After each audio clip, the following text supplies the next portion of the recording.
በእግዚአብሔር ነገሥተ ምድር ሰብሕዎ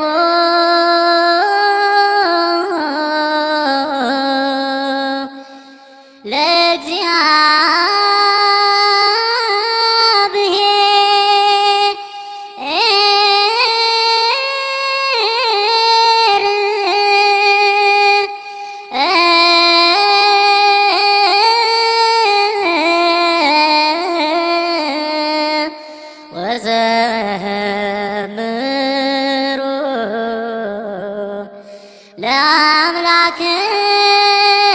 ለአምላክነ። ንቅለ ተከላ። እነማን ይነቀላሉ?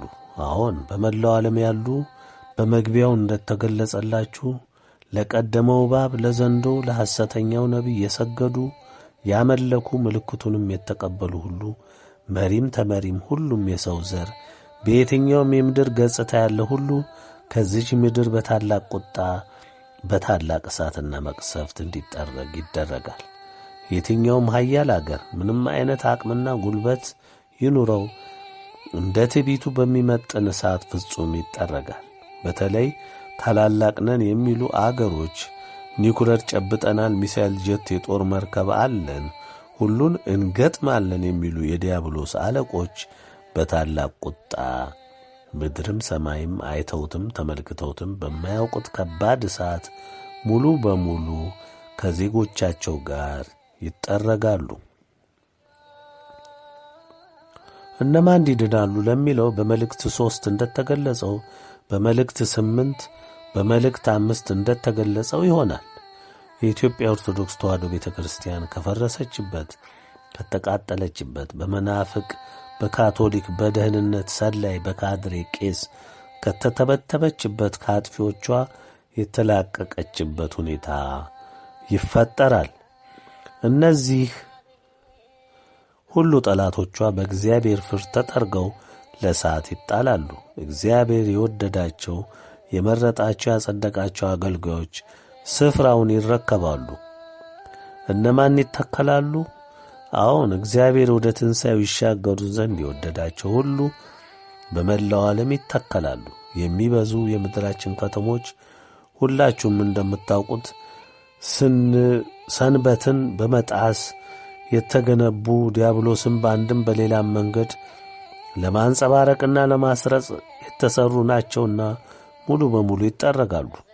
በምትካቸውም በተቀደሱ እግዚአብሔርን ባከበሩ ቅድስናቸውን በጠበቁ ሰንበትን በሚያከብሩ የልዑልን ሕግ በሚያከብሩ የእግዚአብሔር አገልጋዮች በአስደናቂ ሁኔታ መልሰው ይገነባሉ።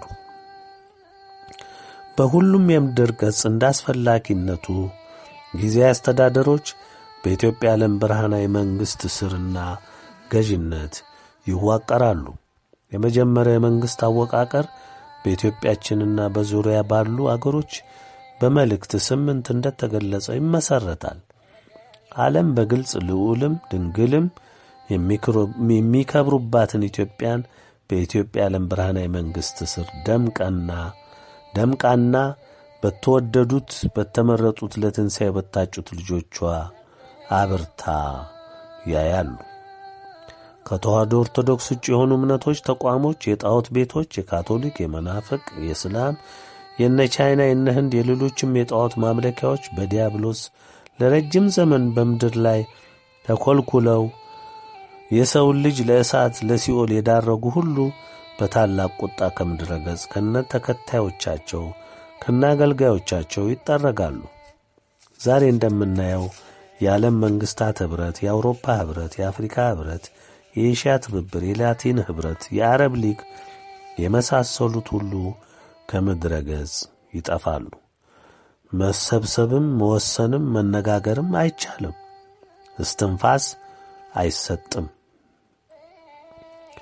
የማያቋርጥ እሳት ይፈሳልና ልንጠግነው፣ ላክመው፣ ልሽሽ ላምልጥ፣ ከሌለ እርዳው ማለት ፈጽሞ አይቻልም። የደበቁትን ማንሳት፣ በዚህ ተደብቄ ጊዜ ላሳልፍ ማለት አይቻልም። ሁሉም ስፍራ እያሰቃየ የሚፈጅ ሞት ይነግስበታል። ምድር ያላየችው ሰውም ያላየው በታሪኩም ያልዘገበው ያልተነገረው ቁጣ ይወርዳል። በዚህ ወቅት እነማን ከነ ሰላማቸው ይቆማሉ? እነማን ይንቀሳቀሳሉ? አዎን፣ የተመረጡት የእግዚአብሔር ሕዝቦች በኢትዮጵያ የዓለም ብርሃናዊ መንግሥት ዕውቅና ያገኙ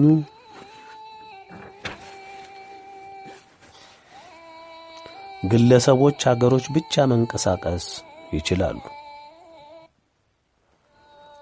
እጃቸውን ለምነው ጮኸው የሰጡ እንደ ሁኔታው እየታየ ልዑል በፈቀደው መሠረት በሰላም ይኖራሉ።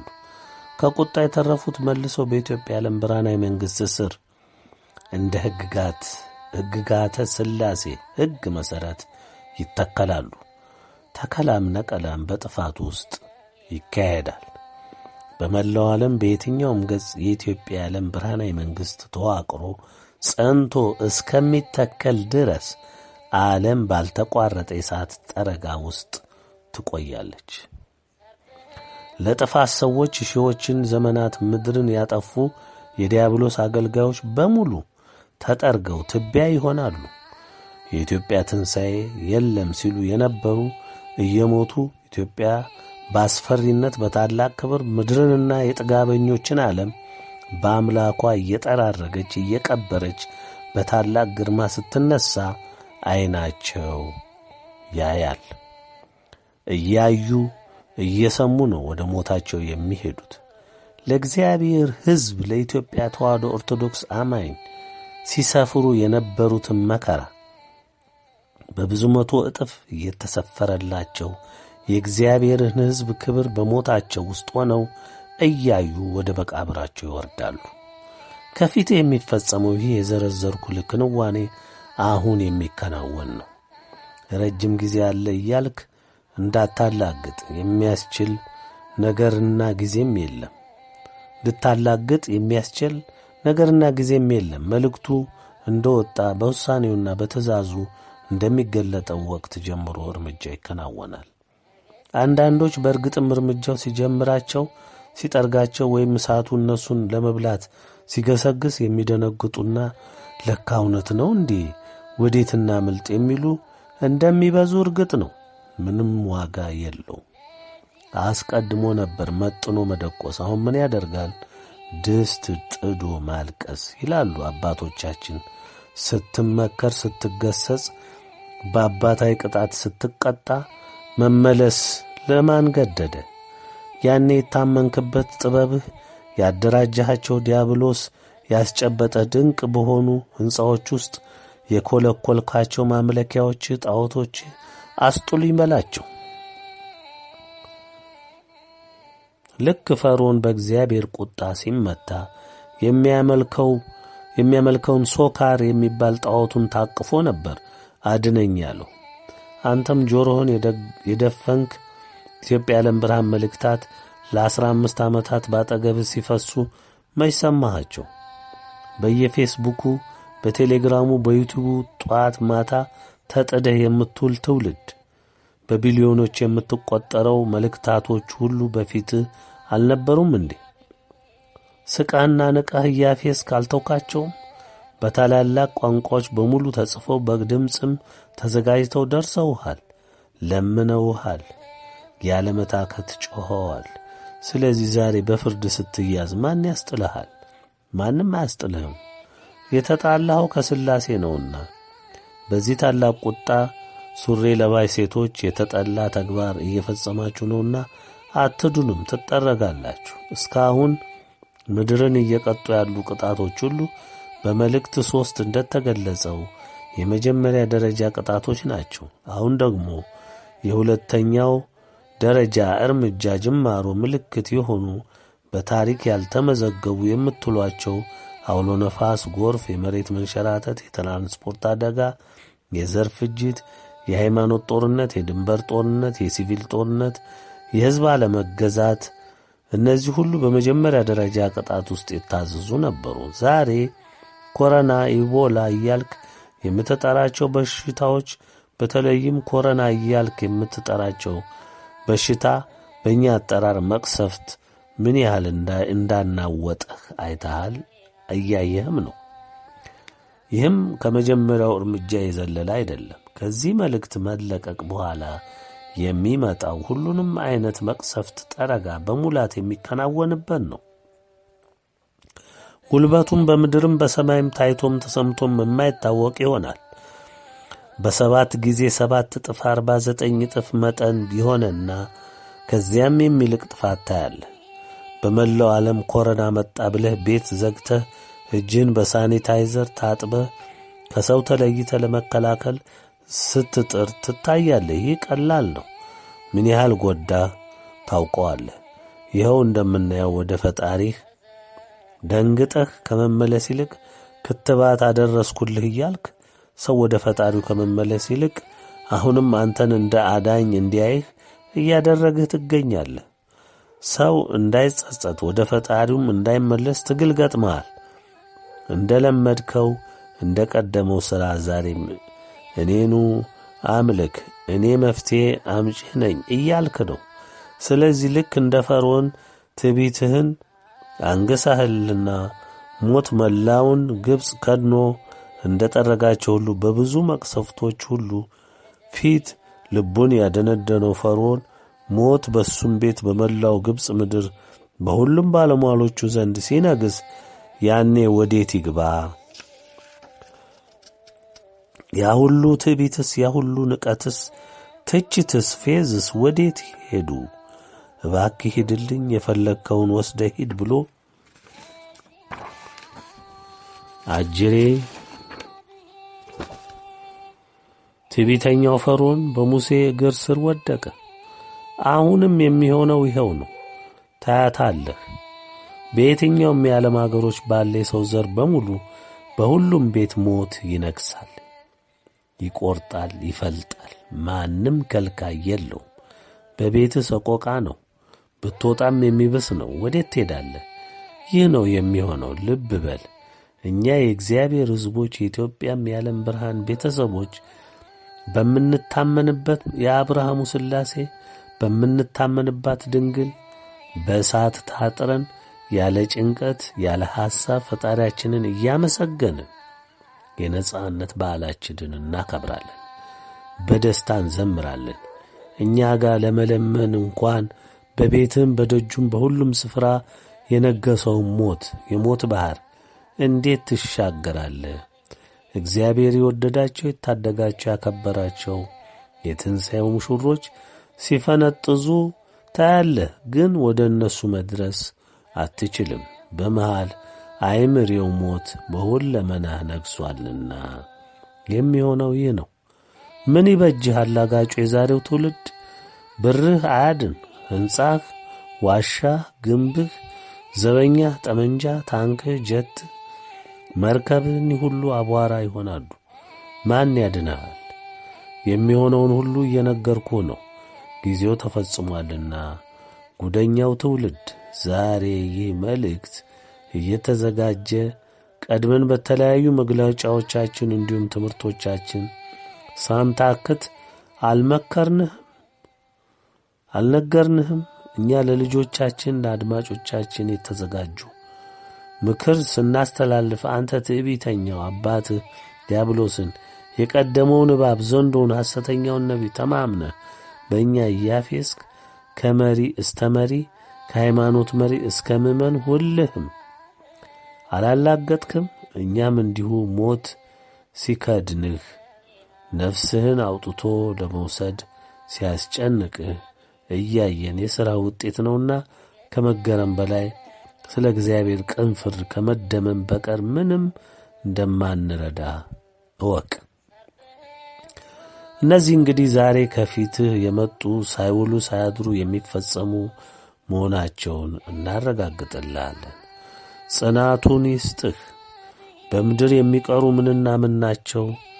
አንተ ያጁ ይጠቅሙኛል፣ ለዘር ማንዘር የሚተላለፋሉ ብለህ ያሰብከው ይሆኑኛል፣ ለዘላለም ይረዱኛል ብለህ ያደራጃቸው ለሰው ሕይወት የሚጠቅሙ መንፈሳዊ ሕይወትን የማይጎዱ በትንሣኤው ዘመን ለበጎ አገልግሎት ይጠቅማሉ የተባሉ ሁሉ ትተሃቸው ስለምትሄድ ለቀሪ የትንሣኤው ዘመን ሰው ምድሪቱንም የደከምክበትንም ሁሉ ይወርሳሉ።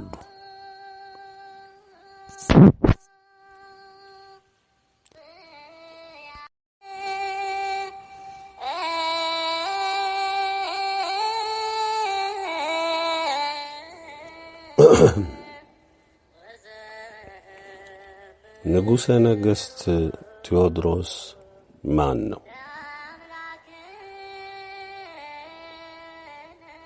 ስለምን ዓላማ በእግዚአብሔር ታሰበ? የት ነው ያለው? ምንስ ይፈጽማል? የት ነው የሚነግሰው?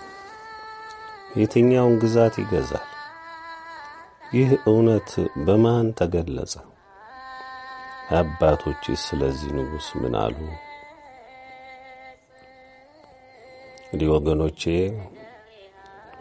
በብዙ ሰው በብዙ ሕዝብ ዘንድ አንድም ምስጢር አንድም ደግሞ አከራካሪ አንድም ደግሞ ለክፎች አስጊ አስደንጋጭ ለቅኖችና ለዋሆች ደግሞ በእግዚአብሔር ለሚታመኑ ደግሞ የሚያጓጓ ሆኖ የሚነሳ ጉዳይ ነው። ዛሬ እኛ እግዚአብሔር እንደፈቀደ ልንገልጽላችሁ የምንወደው ከላይ እንደነገርኳችሁ ማን ነው? ንጉሠ ነገሥት ቴዎድሮስ ማን ነው? ሰው ብዙ ነው የሚለው፣ በክፉም በበጎም የሚያነሱ አሉ። ከቶውንም እንዲህ አይነት ነገር የለምም የሚሉ አሉ።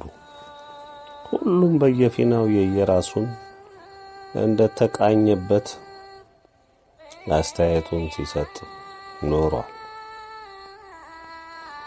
ዛሬ ግን እርግጡን እንነግራችኋለን። በፍካሬ ኢየሱስ፣ በመጽሐፈ ፊቅጦር፣ በድርሳነ ኡራኤል፣ በሳቤላ ትንቢት፣ በመጽሐፈ ሽኖዳ፣ በሌሎቹም ስለ ንጉሠ ነገሥት ቴዎድሮስ ተገልጿል።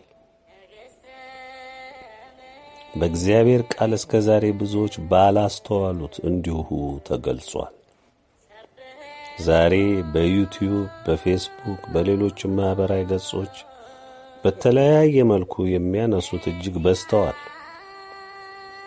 በድፍረትም እንዲህ የሚባል ንጉሥ የለም ብለው የሚቃወሙ በአብዛኛው ከምንፍቅና ጋር የተጋቡ ይናገራሉ።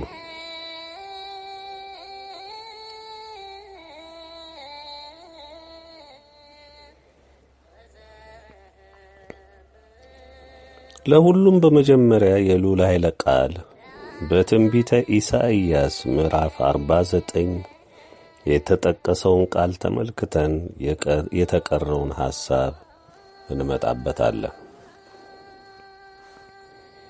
የልዑል ኃይለ ቃል እንዲህ ይላል። ደሴቶች ሆይ ስሙኝ፣ እናንተም በሩቅ ያላችሁ አሕዛብ አድምጡ። እግዚአብሔር ከማኅፀን ጠርቶኛል፣ ከእናቴም ሆድ ጀምሮ ስሜን አንስቶአል። አፌንም እንደ ተሳለ ሰይፍ አድርጓል። በእጁ ጥላ ሰውሮኛል፣ እንደ ተሳለ ፍላጻም አድርጎኛል። በሰገባውም ውስጥ ሸሽጎኛል። እርሱም እስራኤል ሆይ አንተ ባሪያዬ ነህ፣ በአንተም እከብራለሁ አለኝ። እኔ ግን በከንቱ ደከምሁ፣ ምንም ጥቅም ለሌለውና ለከንቱ ጉልበቴን ፈጀሁ። ፍርዴ ግን በእግዚአብሔር ዘንድ ዋጋዬም በአምላኬ ዘንድ ነው አልሁ። አሁንም በእግዚአብሔር ዓይን ከብሬአለሁና አምላኬም ጉልበት ሆኖኛልና ያዕቆብን ወደ እርሱ እንድመልስ እስራኤልንም ወደ እርሱ እንድሰበስብ ባሪያ እሆነው ዘንድ ከማኅፀን ጀምሮ የሠራኝ እግዚአብሔር እንዲህ ይላል። እርሱም የያዕቆብን ነገዶች እንድታስነሣ ከእስራኤልም የዳኑትን እንድትመልስ ባሪያዬ ትሆን ዘንድ እጅግ ቀላል ነገር ነውና እስከ ምድር ዳር ድረስ መድኃኒት ትሆን ዘንድ ለአሕዛብ ብርሃን አድርጌ ሰጥቼሃለሁ ይላል የእስራኤል ታዳጊ ቅዱስም እግዚአብሔር። ሰዎች ለሚንቁት ሕዝብም ለሚጠላው ለገዦች ባሪያ እንዲህ ይላል። ስለ ታማኙ ስለ እግዚአብሔር ስለ መረጠህም ስለ እስራኤል ቅዱስ ነገሥታት አይተው ይነሳሉ፣ መሳፍንትም አይተው ይሰግዳሉ። እግዚአብሔር እንዲህ ይላል፣ በተወደደ ጊዜ ሰምቼሃለሁ፣ በመድኃኒትም ቀን ረድቼሃለሁ፣ እጠብቅህም አለሁ። ምድርንም ታቀና ዘንድ ውድማ የሆኑትንም ርስቶች ታወርስ ዘንድ የተጋዙትንም ውጡ፣ በጨለማም የተቀመጡትን ተገለጡ ትል ዘንድ ቃል ኪዳን አድርጌ ለሕዝቡ ሰጥቼሃለሁ። በመንገድም ላይ ይሰማራሉ፣ ማሰማሪያቸውንም በወና ኮረብታ ሁሉ ላይ ይሆናል። የሚራራላቸውም ይመራቸዋልና በውኃውም ምንጮች በኩል ይወስዳቸዋልና አይራቡም አይጠሙም፣ ትኩሳት ወይም ፀሐይ አይጐዳቸውም። ተራሮቼንም ሁሉ መንገድ አደርጋለሁ፣ ጎዳኖቼም ከፍ ከፍ ይላሉ። እነሆ እነዚህ ከሩቅ እነሆም እነዚህ ከሰሜንና ከምዕራብ እነዚህም ከሲንም አገር ይመጣሉ። እግዚአብሔር ሕዝቡን አጽናንቶአልና ለችግረኞችም ራርቶአልና። ሰማያት ሆይ ዘምሩ፣ ምድር ሆይ ደስ ይበልሽ፣ ተራሮችም ሆይ እልል በሉ። ጽዮን ግን እግዚአብሔር ትቶኛል፣ ጌታም ረስቶኛል አለች። በውኑ ሴት ከማኅፀኗ ለተወለደው ልጅ እስከማትራራ ድረስ ሕፃኗን ትረሳ ዘንድ ትችላለችን? አዎን እርሷ ትረሳ ይሆናል፣ እኔ ግን አልረሳሽም። እነሆ እኔ በእጄ መጽሐፍ ቀርጬሻለሁ፣ ቅጥሮችሽም ሁልጊዜ በፊቴ አሉ። ልጆችሽ ይፈጥናሉ፣ ያፈረሱሽና ያደሙሽ ካንቺ ዘንድ ይወጣሉ። ዓይንሽን አንስተሽ በዙሪያሽ ተመልከች፣ እነዚህ ሁሉ ተሰብስበው ወደ አንቺ ይመጣሉ። እኔ ሕያው ነኝና እነዚህን ሁሉ እንደ ጌጥ ትለብሻቸዋለሽ፣ እንደ ሙሽራም ትጐናጸፊያቸዋለሽ ይላል እግዚአብሔር። ባድማሽ ውድማሽ ወናም የሆነው ምድርሽ ከሚኖሩብሽ የተነሣ ዛሬ ጠባብ ትሆናለችና የዋጡሽም ይርቃሉና የወላድ መካን ከሆንሽ በኋላ የተወለዱልሽ ልጆችሽ በጆሮሽ ስፍራ ጠቦኛልና እቀመጥ ዘንድ ቦታ አስፊልኝ ይላሉ። አንቺም በልብሽ የወላድ መካን ሆኛለሁና እኔም ብቻዬን ተሰድጃለሁና ተቅበዝብዣለሁምና እነዚህን ማን ወለደልኝ? እነዚህንስ ማን አሳደጋቸው? እነሆ ብቻዬን ቀርቼ ነበር፣ እነዚህስ ወዴት ነበሩ ትያለሽ። ጌታ እግዚአብሔር እንዲህ ይላል፣ እነሆ እጄን ወደ አሕዛብ አነሳለሁ፣ ዓላማዬንም ወደ ወገኖች ያቁማለሁ። ወንዶች ልጆችሽንም በብብታቸው ያመጧቸዋል፣ ሴቶች ልጆችሽንም በጫንቃቸው ላይ ይሸከሟቸዋል። ነገሥታትም አሳዳጊ አባቶችሽ ይሆናሉ፣ እቴጌዎቻቸውም ሞግዚቶችሽ ይሆናሉ። ግንባራቸውንም ወደ ምድር ዝቅ አድርገው ይሰግዱልሻል፣ የእግርሽንም ትቢያ ይልሳሉ። እኔም እግዚአብሔር እንደሆኑ ታውቂያለሽ። እኔን በመተማመን የሚጠባበቁ አያፍሩ። በውኑ ብዝበዛ ከኃያል እጅ ይወስዳልን? ወይስ የጨካኙ ምርኮኞች ያመልጣሉን? እግዚአብሔር ግን እንዲህ ይላል፣ በኃያላን የተማረኩ ይወሰዳሉ፣ የጨካኞችን ብዝበዛ ያመልጣል። ከአንቺ ጋር የሚጣሉትን እጣላቸዋለሁ፣ ልጆችሽንም አድናለሁ፣ አስጨናቂዎችሽንም ሥጋቸውን አስበላቸዋለሁ። እንደ ጣፋጭም ወይን ጠጅ ደማቸውን ጠጥተው ይሰክራሉ። ሥጋ ለባሹም ሁሉን የእግዚአብሔር መድኃኒትሽና ታዳጊሽ የያዕቆብ ኃያል እንደሆንህ ያውቃል። ትንቢተ ኢሳይያስ ምዕራፍ 49 በሙሉ ከላይ እንደተመለከታችሁት ስለ ኢትዮጵያዊ ንጉሠ ነገሥት ቴዎድሮስ፣ ስለ ኢትዮጵያ ትንሣኤ እንዲሁም ስለ እስራኤል ዘሥጋ መታሰብ ቁልጭ አድርጎ ይነግረናል። ቃሉንም በዝርዝር እንተነትነዋለን። በዚህ ጉዳይ ዙሪያ ያለውን የቅኖች አለመረዳት ችግር ይወገዳል።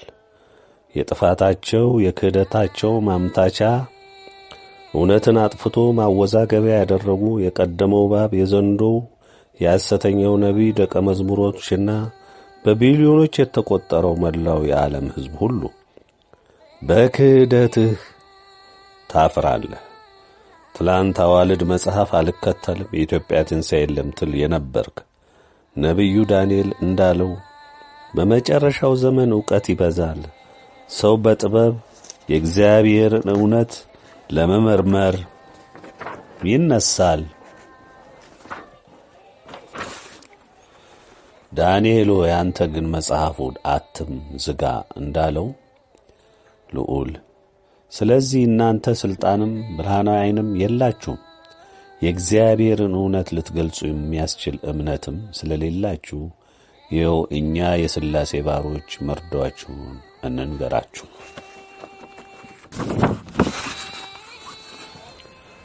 የማምታቻ ቋንቋችሁ እኛ ከመጽሐፍ ቅዱስ ውጪ አናምንም ትሉ ነበር።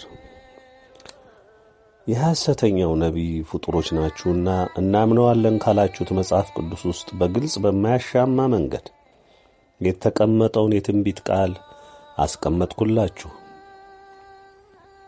የሌሎች የካዳችሁትን የአባቶች ትንቢት እንዳለ ሆኖ ወደ አንድምታው ገብተን እንየው። ደሴቶች ሆይ ስሙኝ፣ እናንተም በሩቅ ያላችሁ አሕዛብ አድምጡ ይላል ቃሉ። ደሴቶች ማለት አገሮች፣ መንግስታት እንደማለት ነው። በምድር ሁሉ ተበትነህ ያለህ መላው የአዳም ዘር ይመለከተሃልና ስማ ነው የምልህ ልዑል እግዚአብሔር።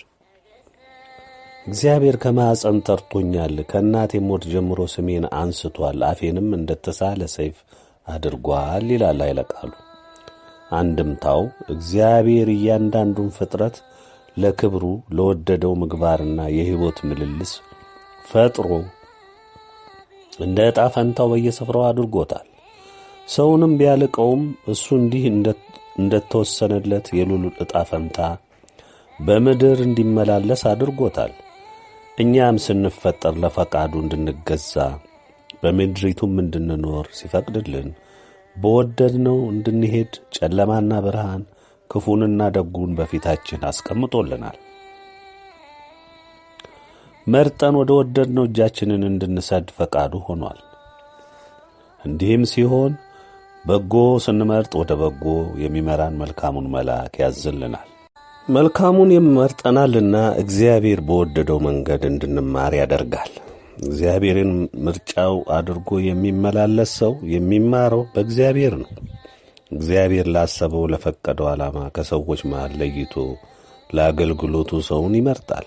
ንጉሥ ዳዊት እግዚአብሔር መርጦት ላሰበው ዓላማ እንዲሆን ካደረገ በኋላ የእግዚአብሔር ፈቃድና ሐሳብ ምን እንደሆነ የተረዳው ንጉሥ ዳዊት ይህንን አለ።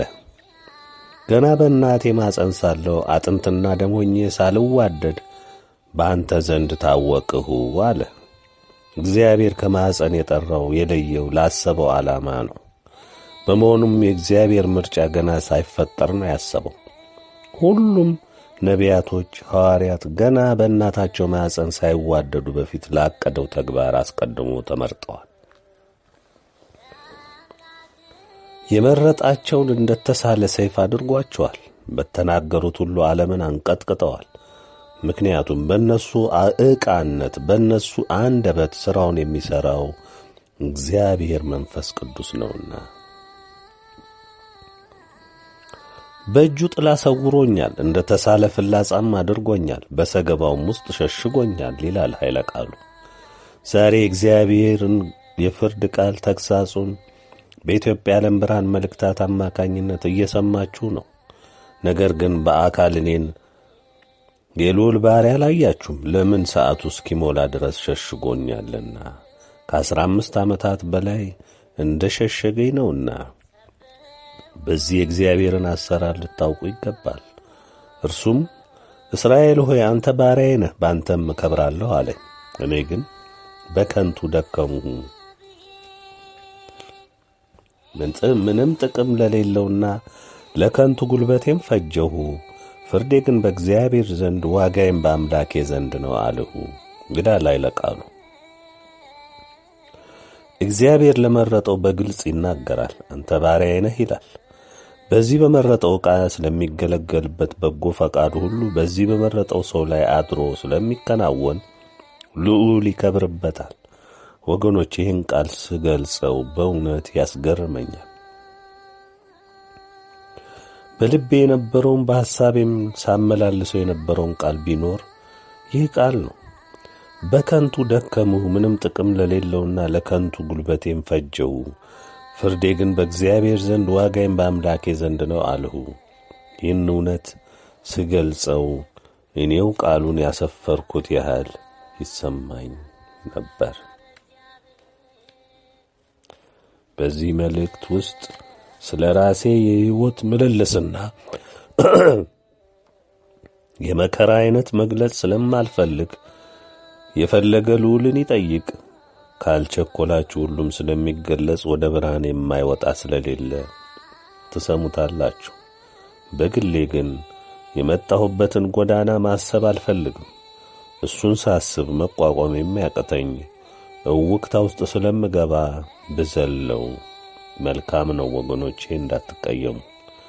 አሁንም ዋጋዬም ፍርዴም በእግዚአብሔር እጅ ነው። ሁላችሁም እንደምትረዱት በመላው ዓለም ነግሶ ዓለምን እንዳሻው በሚነዳው የቀደመው እባብ ዘንዶ ሐሰተኛው ነቢይ ጋር የተደረገው ውጊያ እጅግ ብዙ ነው። ከልጅነቴ ጀምሮም ነበር። ብዙም ነፍስን ሳላውቅ እኔን ለማጥፋት ዲያብሎስ ያላደረገው ጥረት አልነበረም። ፈቅጄ መከራን አልጠጣሁም።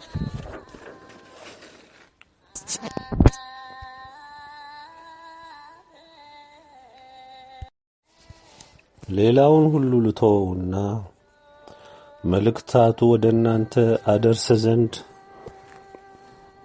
ከታዘዝኩበት ጀምሮ በእያንዳንዱ መልእክት መውጣት ወቅት እንዲህ ወደ እናንተ የሚደርስ አልነበረም።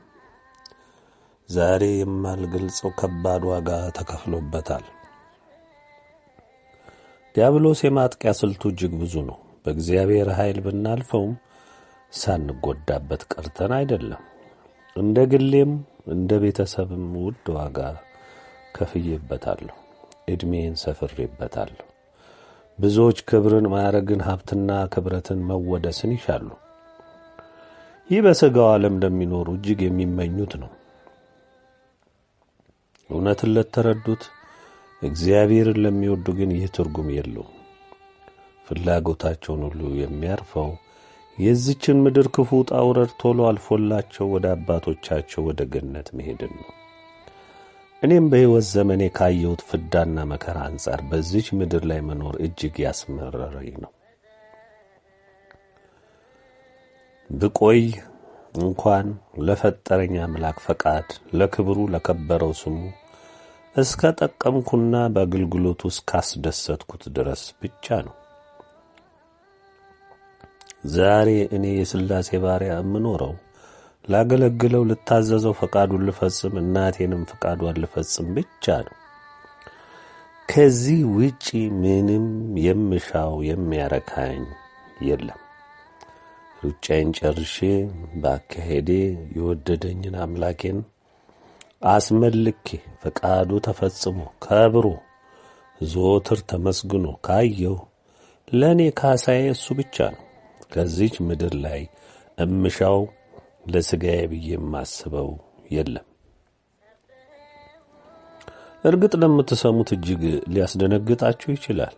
ዓለምን ሁሉ በአንድ ውዳቄ ምናምንቴ በሆንኩት ከሁሉ እጅግ ባነስኩት በቸርነቱ በምሕረቱ ሸፍኖኝ ነውሬን ኀጢአቴን ከድኖ ውድ ዋጋ ከፍሎልኝ እንደገናም እጅግ ከአእምሮ በላይ በሆነ ስፍራ ላይ ሊያስቀምጠኝ መወሰኑን ከተነገረኝ ጀምሮ ለረጅም ዓመታት ይህ ከኔ እንዲያልፍ እኔም ለዚህ እንደማልመጥን በመግለጽ ከፈጣሪ ከመድኃኔ ዓለም ጋር በብርቱ ተከራክሬአለሁ። ይህን ስነግራችሁ በእውነቱ ነው እምላችሁ፣ አምርሬ ከልቤ በዚህ ጉዳይ ለረጅም ዘመን ተከራክሬአለሁ። ፈቅጄው አስቤውም አልሜውም አይደለም። በፍጹምም በከፍታ ለመኖር ፍላጎት የለኝም። ግን የእግዚአብሔር ፈቃድ ስለሆነ እሱ ስለወሰነ በቃ ወሰነ። ምን ይደረግ እንጂ እግዚአብሔር በዚህ ምድር ላይ ምስኪን ሆኜ ዝቅታ ስፍራ ላይ ሆኜ እድሜን ከድኜ ባልፍ ምንኛ ደስ ባለኝ። የሆነ ሆኖ ምርጫው የሱ ነው፣ ፈቃዱ የሱ ነው። ይሁን ካለ ምን አደርጋለሁ? እሱን ደስ አሰኝቼ ቀሪ ጊዜን ጨርሼ ማለፍን እወዳለሁ። እና ክርክሬም አልጠቀመም፣ አልሆነም። እናቴንም ድንግልን ጠይቄያለሁ፣ አብዝቼ ጠይቄያታለሁ። በሷም ዘንድ አልሆነም። ይሁንና ሁሉንም ጊዜ ስለሚገልጠው ብዙ ባልል መልካም ነው። ወደ ቀጣዩ ቃል እንሂድ። አሁንም በእግዚአብሔር ዓይን ከብር ያለውና አምላኬም ጉልበት ሆኖኛልና ያዕቆብን ወደ እርሱ እንድመልስ እስራኤልም ወደ እርሱ እንድሰበስብ ባሪያ እሆነው ዘንድ ከማኅፀን ጀምሮ የሠራኝ እግዚአብሔር እንዲህ ይላል። ያ እርሱም የያዕቆብን ነገዶች እንድታስነሣ ከእስራኤልም የዳኑትን እንድትመልስ ባሪያዬ ትሆን ዘንድ እጅግ ቀላል ነገር ነውና እስከ ምድር ዳር ድረስ መድኃኒት ትሆን ዘንድ ለአሕዛብ ብርሃን አድርጌ ሰጥቼሃለሁ ይላል የእስራኤል ታዳጊ ቅዱሱም እግዚአብሔር ኃይለ ቃሉ። እንደምትመለከቱት የሉል ቃል ዛሬ ንጉሠ ነገሥት ቴዎድሮስ ማን ነው እያላችሁ ለምትታወኩ፣ እንዲሁም የለም ሐሰት ነው ለምትሉ እውነቱ ይህ ነው። እርሱም ለምን እንደተጠራ፣ ማን እንደጠራው፣ ማን እንደሾመው እወቁ። ለእሱ የከበደው እንደ ገደል የታየው ለእግዚአብሔር እጅግ ቀላል እንደሆነ ጌታችን መድኃኔ ዓለም ሲያበረታው ያው እየሰማችሁት ነው። አይ የለም ለምትሉ አትጨነቁ፣ ሰዓቱ ቅርብ ነው።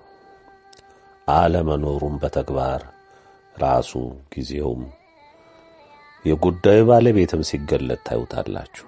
እድሉ ካላችሁ ወይም የምትጠፉም ከሆነ እየጠፋችሁ ታዩታላችሁ።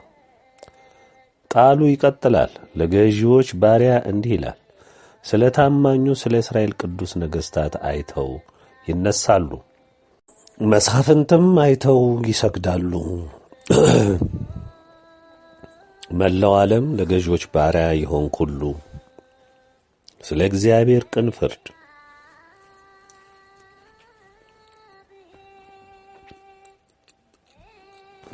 እግዚአብሔር ስለሚገልጠው እውነት አንተ የምትንቀጠቀጥላቸው የምትገዛላቸው መንግስታት መሳፍንቶች ሁሉ ለንጉሠ ነገሥት ቴዎድሮስ ወደው ሳይሆን በግዳቸው እየተጠረጉ እየተፈጩ ይንበረከካሉ፣ ይሰግዳሉ። ቃሉ የሚነግርህ ይህንን እውነት ነው። እግዚአብሔር እንዲህ ይላል፣ በተወደደ ጊዜ ሰምቻለሁ፣ በመድኃኒትም ቀን ረድቻለሁ፣ ጠብቅህም አለው። ምድርንም ታቀና ዘንድ ውድማ የሆኑትንም ርስቶች ታወርስ ዘንድ የተጋዙትንም ውጡ፣ በጨለማም የተቀመጡትን ተገለጡ ትል ዘንድ ቃል ኪዳኔ አድርጌ ለሕዝቡ ሰጥቻለሁ ይላል ኃይለ ቃሉ። እንግዲህ እግዚአብሔር ባሪያውን እንደጠበቀው በብርቱ መከራም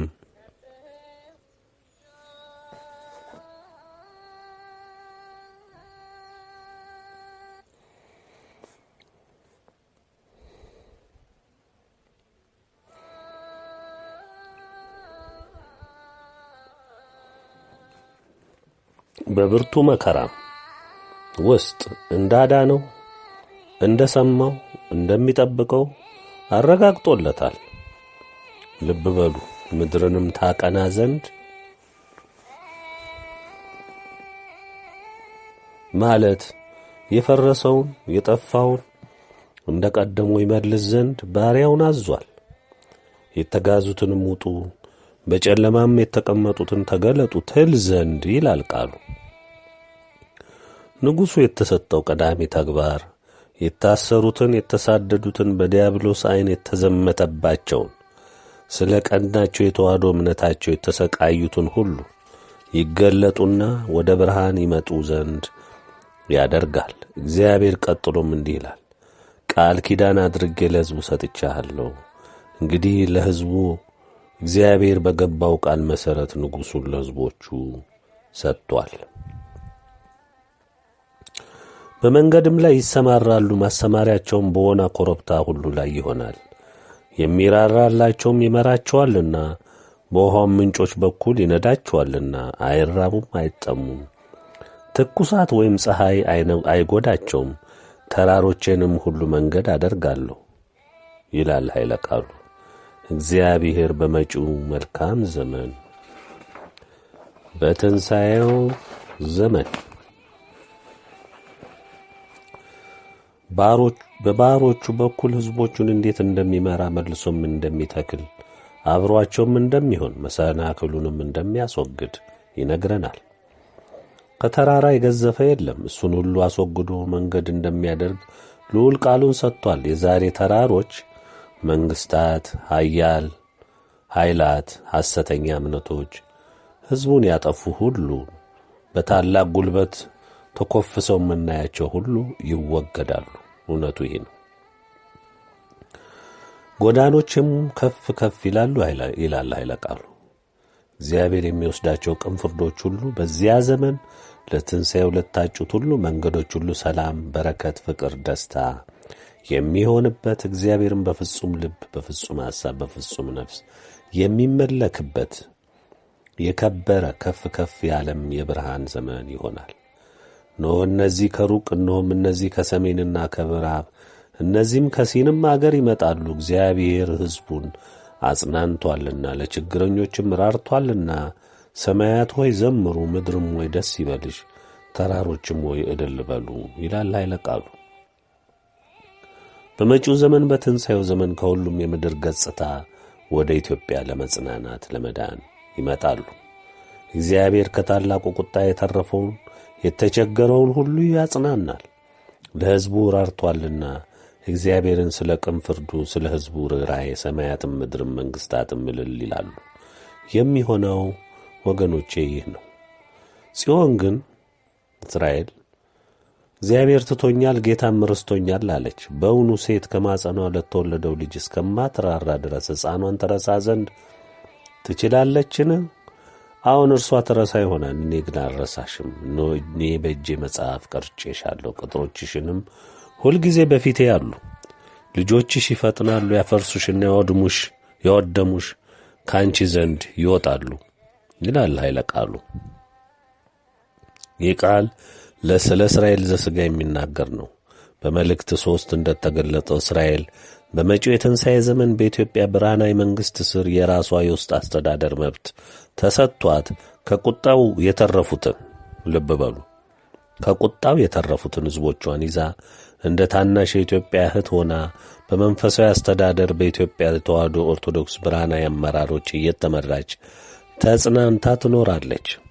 እግዚአብሔር ስለ ቀደሙት ነቢያት ሐዋርያት በፊቱ ታምነው ስላለፉት ሕይወት እግዚአብሔር እንደ ሕዝቦቹ አምጦ የወደዳቸው ነበሩ። ምንም እንኳን ቢከዱትም ወደ ሕዝቦቹም ቢመጣም ባይቀበሉትና በታላቅ ክህደት ለሞት አሳልፈው ቢሰጡትም እስካሁን ድረስም ከጥፋታቸው ባይመለሱም እሱ ግን እነሆ በመጨረሻ ሰዓት በፍርድ ዓለምን ሲጎበኝ ለቅሬቶቹም ሕዝቦች ራራ፣ አሰባቸውም። የቀደመውን የአብርሃምን የይስሐቅንም የያዕቆብንም የመሠረቱ አባቶችን የነ ሙሴን የነ ኤልያስን የነ ዳዊትን የፍቅር ዘመን አሰበ። እስራኤልንም በዚህ ነው ዕድሉ የገጠማት። መጽናኛም የሚሆናት ትንሽም ቢሆን በእሷ ዘንድ የቀሩት እጅግ በጣት የሚቆጠሩ ቢሆንም እነሱም ቢሆኑ ይካሳሉ፣ ይጽናናሉ። ዓይንሽን አንስተሽ በዙሪያሽ ተመልከቺ። እነዚህ ሁሉ ተሰብስበው ወደ አንቺ ይመጣሉ። እኔ ሕያው ነኝና እነዚህን ሁሉ እንደ ጌጥ ትለብሻቸዋለሽ፣ እንደ ሙሽራም ትጎናጸፊያቸዋለሽ ይላል እግዚአብሔር። ባድማሽና ውድማሽ ወናም የሆነው ምድርሽ ከሚኖሩብሽ የተነሣ ዛሬ ጠባብ ትሆናለችና የዋጡሽም ይርቃሉና የወላድ መካን ከሆንሽ በኋላ የተወለዱልሽ ልጆችሽ በጆሮሽ ስፍራ ጠቦኛልና እቀመጥ ዘንድ ቦታ አስፊልኝ ይላሉ። አንቺም በልብሽ የወላድ መካን ሆኛለሁና እኔም ብቻዬን ተሰድጃለሁና ተቅበዝብዣለሁምና እነዚህን ማን ወለደልኝ? እነዚህንስ ማን አሳደጋቸው?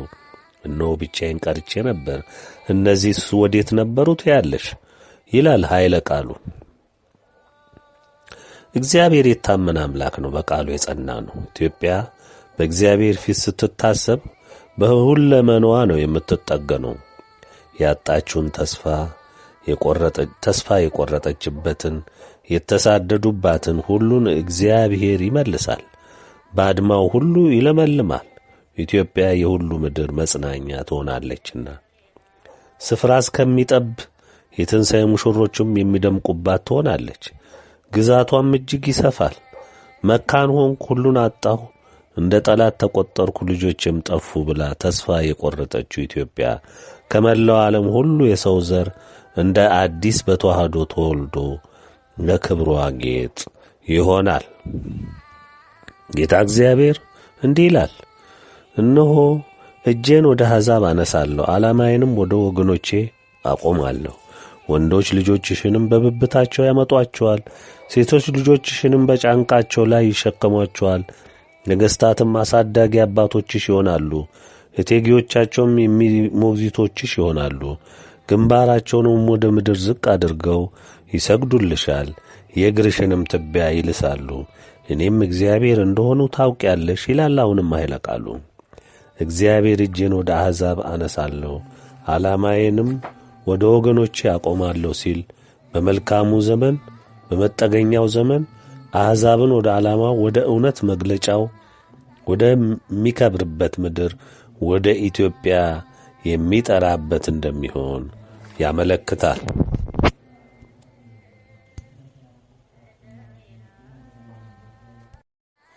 እኔንም በመተማመን የሚጠባበቁ አያፍሩም ይላል ኃይለ ቃሉ። እኔንም በመተማመን የሚጠባበቁ አያፍሩም።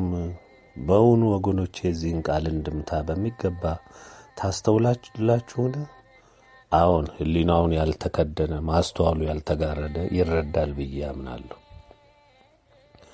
ከዚህ ቃል በላይ እግዚአብሔር ለሰው ልጅ ያረጋግጥለት ዘንድ የሚገባ ምንድን ነው? እሱም ታምነው ማንም ሰው እንደማያፍር፣ ወድቆም እንደማይቀር፣ ተጎርቶም እንደማይቀር፣ በምንም መንገድ፣ በምንም ዘዴ፣ በምንም ብልሃት ዲያብሎስ በእግዚአብሔር የሚታመንን ሰው ጎርቶ ሊሳካለት አይቻልም። ኢትዮጵያ የተዋሕዶ ኦርቶዶክስ እምነት ምድር፣ በእግዚአብሔር የተወደደች እምነትን ያጸኑ ወገኖች ምድር፣ ፈጣሪዋን፣ አዳኟን፣ ታዳጊዋን መድኃኔዓለምን እናቷን ድንግልን ለረጅም ዘመናት እንደተገባላት ቃል ኪዳን ታምና ተስፋ አድርጋ ስትጠባበቅ ኖራለች። አባቶች፣ እናቶች ይህንን እውነት ለልጆቻቸው አውርሰው በተስፋ ተሳልመው ወደ ዕረፍታቸው ሄደዋል።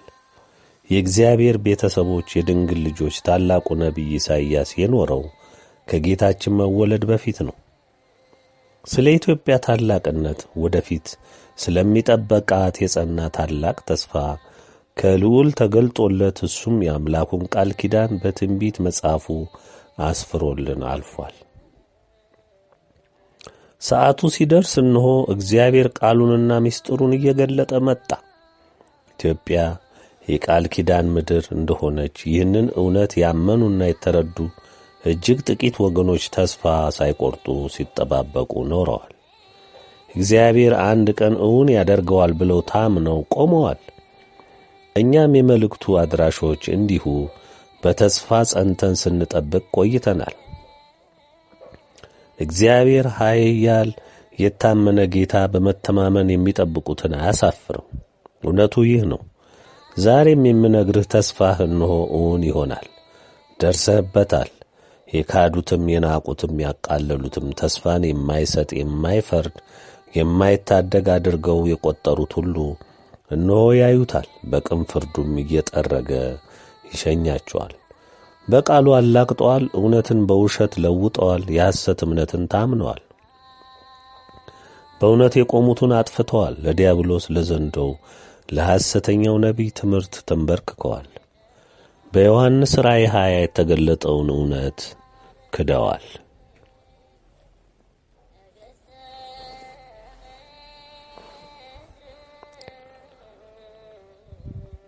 የእውነትን ሰዎች የተዋሕዶ አርበኞች ተፈታትነዋል፣ አሳደዋል።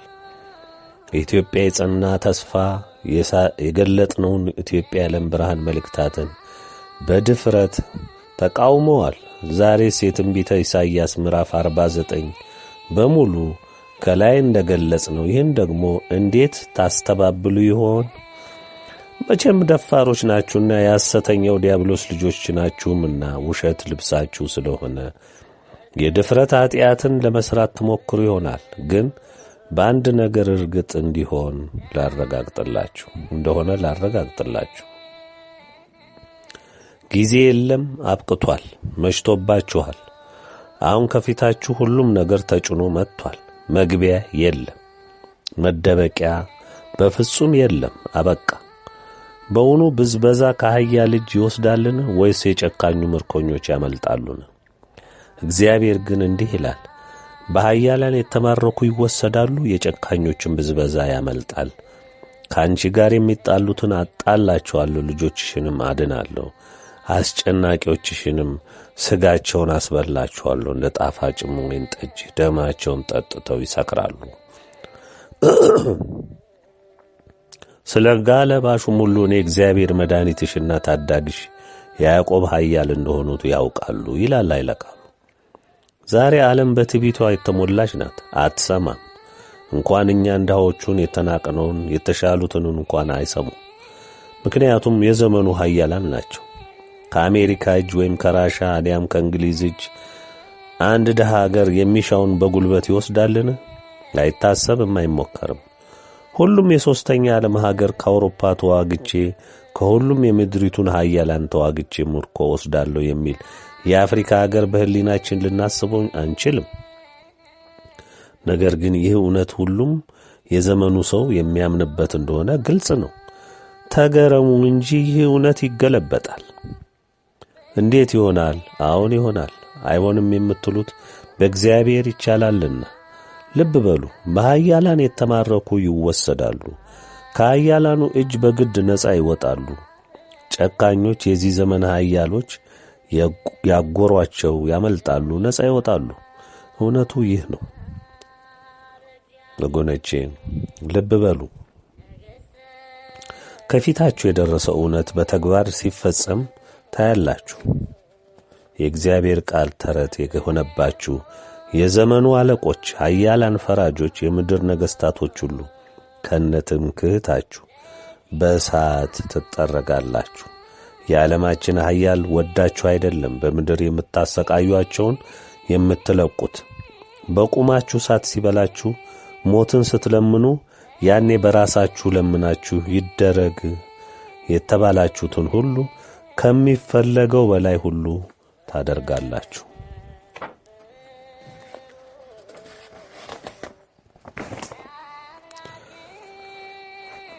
ከተመሰገነችው ከተወደደችው በፊታችሁ ሁሉ ትከብር ዘንድ በኃያሉ እግዚአብሔር በታሰበችው ኢትዮጵያ ፊት ትቢያ ትሆናላችሁ። ምናምንቴና የተዋረዳችሁ ትሆናላችሁ። የተመካችሁበት ሁሉ የትምክህታችሁ ምንጭ የሆነው ሁሉ በቅጽበት ከፊታችሁ እንደ ጭስ ይተናል። የተጣላችሁት ከኢትዮጵያ ነውና ይህ ድርጊት ደግሞ ከእግዚአብሔር ጋር መጣላት ነው። መከራችሁ ምን ያህል እንደሚከብድ የሚገልጸው የፍርድ ቃል ሥጋችሁን ያስበላችኋል፣ ደማችሁን እንደ ወይን ጠጅ ያስጠጣችኋል። በዚህም ሥጋ ለባሽ ሁሉ የሚያዩ ይሆናል። የኢትዮጵያ ታዳጊ መድኃኒት ኃያሉ እግዚአብሔር እንደሆነ ያኔ ታውቃላችሁ። ይሄ ከፊታችሁ ያለ ስለሆነ በተግባር ስታዩት ኢትዮጵያ ማን እንደሆነች ታውቃላችሁ። በኢትዮጵያ የተመረጡ ሕዝቦቿ ለትንሣኤው የሚበቁት ሕዝቦቿ ማን እንደሆኑ ያኔ ታውቃላችሁ። እናንተም ዘንድ ተበትነው ያሉ የኢትዮጵያ ቅሪት የሆኑ ለትንሣኤው የተመረጡት ሁሉ እናንተ መሃል ያሉት እንዴት ከብረው እንዴት በሰዓት ውስጥ ሲጽናኑ ሲመላለሱ ያለ ጉዳት ቆመው ታያላችሁ። ያኔ ገና እዚህ ኢትዮጵያም ሳትደርሱ እነሱ ፊት ትንቀጠቀጣላችሁ፣ እነሱን ትለምናላችሁ፣ እግራቸውን ትልሳላችሁ። ይሄ ደግሞ እንደሚሆን ዛሬ እኔ አሁን በዚህ ቃል አረጋግጥላችኋለሁ። ወገኖቼ ንጉሠ ነገሥት ቴዎድሮስ የኢትዮጵያ ትንሣኤ ምን እንደሚመስል እንዴትስ እንደሚከናወን በሚገባ በትንቢተ ኢሳይያስ ተረጋግጦ ተገልጦላችኋል። ከፊታችሁ ደግሞ ሊከናወን በደጃችሁ ቆሟል። ከዚህ መልእክት መውጣት በኋላ ሁሉም ድርጊት ይከናወን ዘንድ ከልዑል ዘንድ ታዟል። ዛሬ ባለንበት በዚህ ሰዓት ምድር በውሸት ወሬ ጧትም ማታም በምትናጠበት ወቅት ወጣቱም ሽማግሌውም የቴሌቪዥን ሱሰኛ በሆነበት ዘመን የማኅበራዊ ድረገጾች እስረኛና በእነሱ እስትንፋስ የሚኖር ያህል በተቆጠረበት ዘመን ዩቲዩብን፣ ፌስቡክን፣ ሌሎችንም ገጾች የሸፈነው አንዱ የወቅቱ ጉዳይ ስለ ኢትዮጵያ ትንሣኤ የሚጻፈው ሲሆን ከዚሁ ጋር ተጣምሮ የሚነሳው ደግሞ የንጉሠ ነገሥት ቴዎድሮስ መነሳትና የመምጣት ጉዳይ ዋና ሆኗል። አንዳንዱ ወቅቱንና ያለውን የዓለም ነውጥ በመመልከት ከኢትዮጵያ ትንሣኤ ጋር መያያዙን የሚቃወም ሲሆን፣ አንዳንዱ ስለ ትንቢት ቃሉ በመጻር የዘመኑን ገዦች ለማስደሰትና ፍርፋሪ ለመልቀም ይለፋል። አንዳንዱ ደግሞ የጣፈጠ ተደማጭ እንግዳ ነገር በማቅረቡ ብዙ አንባቢ በማግኘት ከዩቲዩብ ሳንቲም ለማግኘት የሚደክም ነው። የሚበዙት ደግሞ የዲያብሎስ ታዛዦች በመሆናቸው መፈጸሚያቸው መድረሱን ከጌታቸው ስለሰሙ በከፍተኛ ጭንቀት ውስጥ ገብተው ሕዝቡን እንዳይሰማ ለማድረግና ከእውነቱ መንገድ ለማሳት የሚጥሩ ናቸው። ንጉሡ በዚህ ነው የሚሉ እንዳሉ ሁሉ የተለያዩ የትንቢት መጻሕፍትን በመጥቀስ ስለ ትውልድ ሐረጉ፣ ስለሚመጣበት አቅጣጫ፣ ስለተወለደበት ሁሉ የሚናገሩ ገጾች እጅግ በዝተዋል። ብዙዎች የሚያነሱት እንግሊዝ አገር ስለሚገኘው ፍካሬ ኢየሱስ ሲሆን እንዳሻቸው እየተረጎሙ እንዲህ ይላል እንዲያ ይላል እያሉ ሕዝቡን ሁሉ ሲያሳክሩት ይታያል። የዘመኑ ሰው ወሬ ቀለቡ ነውና ውሸቱንም ከጥቂት እውነት የተቀላቀለውንም ማሳሳቻውንም ሁሉንም ሳይመርጥ ያዳምጣል። በዚህም ግራ ይጋባል። የዘመናችን የዲያብሎስ አለቆችና መንግስታት እንዲሁም የዲያብሎስ የሐሰተኛው ነቢይ ድርሰት የሆኑ እምነቶች ከሃዲዎች ይህን እውነት በማዛባት በማግነን የተሳሳተ ትርጉም በመስጠት በጥርጥር መንፈስ በመሙላት እንደ ተረት እንዲታይ ብዙ ጥረት ያደርጋሉ። በብርቱ የሥጋው ዓለማችን የሚነዳትም ዲያብሎስ የቀደመው እባብ ዘንዶ ሐሰተኛው ነቢይ ይህንን እውነት ጠንቅቀው ያውቃሉ። እውነትነቱንም በሚገባ የተረዱ ናቸው። ልብ በሉ። እግዚአብሔርን የካደ የልዑልን መንግሥት ሊገለብጥ እሱ ፈጣሪ ሊሆን የተመኘ ይህንንም ሕልሙን ለመፈጸም እስከ መዋጋት ሄደ ዲያብሎስ በምድር ያቆማቸው አለቆችና ሹሞች ናቸው። በመሆኑም ዛሬም በውጊያ ላይ ናቸው። በሰማይ ስፍራ አልተገኘላቸውም። ተሸንፈው ተጠቅልለው ወደ ምድር ተጥለዋል። ዛሬ ደግሞ የምድር ምሽጋቸውም ሊደረመስ ነው። እግዚአብሔር በታመኑ ባሮቹ አገልጋይነት በምድሪቱም በሙላት ሊከብርባት ሊመሰገንባት ነው። ታዲያ ይህ እውነት ሊውጠው ስለመጣ እነሆ በከባድ ውጊያ ላይ ተጠምዶ እናያለን። ግድ ነውና ይህ እውነት እውን እንዳይሆን ይመኛሉ። ምክንያቱም የሕልውናቸው ማብቂያ ነውና። ይህም ብቻ አይደለም፣ የካዱት እየተዋጉ ያሉት እኛንም እነሱንም የፈጠረ አምላክን ነውና በታላቅ ድንጋጤ ቢዋጡ አይገርምም። በእነሱ ግብዓተ መሬት ላይ እግዚአብሔር በምድሪቱ ላይ ይከብራልና ይህ እውነት ምድርን በከደነ ጨለማ ላይ ሁሉ ያበራል።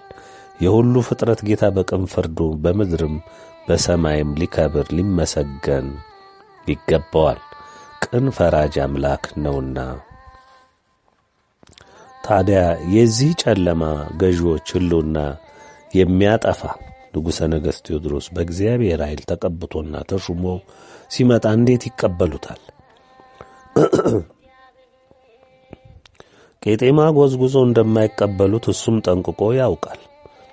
ጨለማና ብርሃን ምን ኅብረት አላቸውና ንጉሡ የመጣው የፈጠረውን አምላክ ፈቃድ ሊያስፈጽም ሊያስመልክ፣ በሁሉም ነገር በምድር ስለ እግዚአብሔር ክብር ስም ስለ ከበረው ቃሉ ዘብ ሊቆም የመጣ ነው። ስለዚህ ሊያጠፉት ቢመኙ ከነሱ ዓይን ሲታይ ግድ የሚላቸው ነው። ብቻ ትግላቸው በቀላሉ የተገነባ አይደለም። ዲያብሎስ ጥበቡን አልተነጠቀምና ለጥፋቱ ብዙ ዘዴ እንደሚፈበርክ ግልጽ ነው።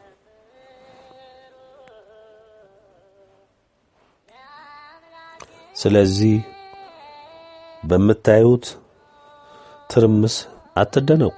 የእግዚአብሔር እውነት ከተገለጸ ሁሉም የጨለማ ኃይል ስፍራና መቆሚያ የለውምና ጠላት በብርቱ ታውቋል። ወገኖቼ በጨለማ ያለን ሰው ያሻውን ቢያደርጉት ቢጎትቱት ምን ያውቃል? ምንም አያውቅም። ያሻቸውን ያደርጉታል። እውነቱ ይህ ነው። ዛሬ እንደምታዩት ዓለምን ዲያብሎስ በፍጹም አጨልሟት በኃጢአት ባህር ውስጥ እንድትዋጥ አድርጓታል። ፍጅት፣ ጦርነት፣ እርስ በርስ በዘር መፋጀት፣ በድንበር በእምነት መተላለቅ፣ እኔ ነኝ የበላይ የለም እኔ ነኝ በሚል እየተላለቀ ይገኛል። ሁሉም ሰው እንደሚያውቀው ዓለም በሁለት ጎራ ተለይቶ የሚቋላው ዲያብሎስ ባደራጀለት ዕቅድ መሠረት ነው። የፈቃዱ ተገዦች ስለሆኑ የታዘዙትን ያደርጋሉ።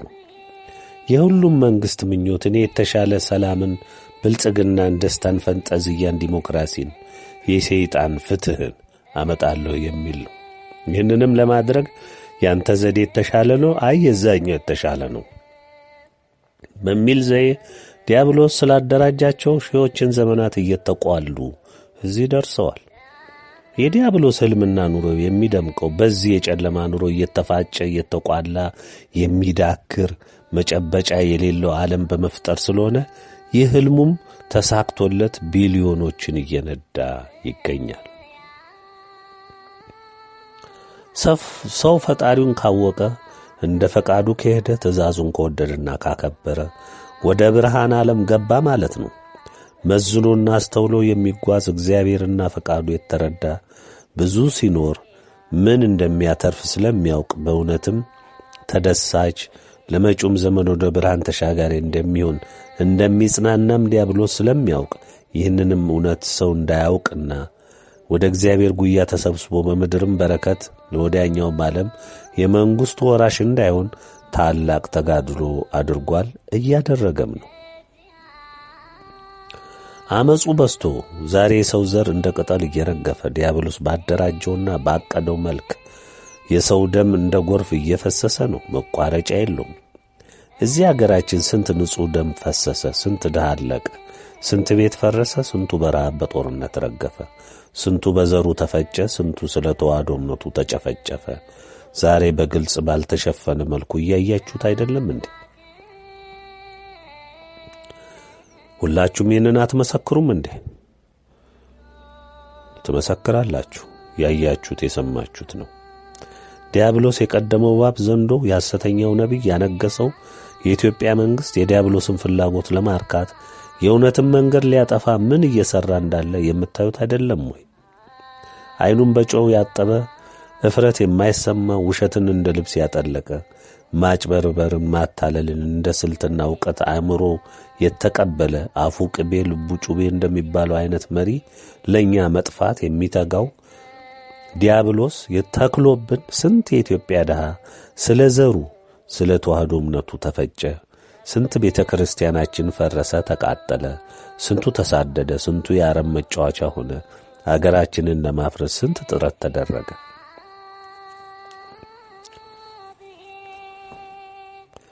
የጥፋት ሁሉ ማዕከል ኢትዮጵያ ለምን ሆነች?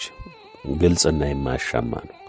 የቀደመው እባብ ዘንዶ፣ ሐሰተኛው ነቢይ፣ ተጠዋሪዎች፣ ሕልማቸውንና ሩጫቸውን የሚያጦፉት እግዚአብሔር ኃይልን ያስታጠቃቸው የሥላሴ ባሮች የሚነሱት ከዚች ከድንግል ርስት ኢትዮጵያ ስለሆነ ነው።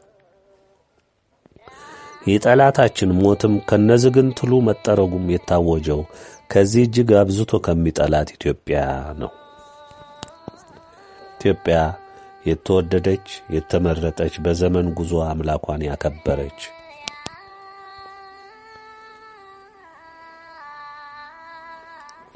ያንንም አምልኮ ከልቡ የሚፈጽም ሕዝብ በውስጧ እስከ ዛሬ ይዛ የዘለቀች ናት። ይህ እውነት የብርሃን ዲያብሎስን ያለ ረፍት የሞት መርዶውን ተሸክሞ እንዲዞር አድርጎታል። ኢትዮጵያ የሥላሴ ክብራቸው መመስገኛና መገለጫ ምድር ናት።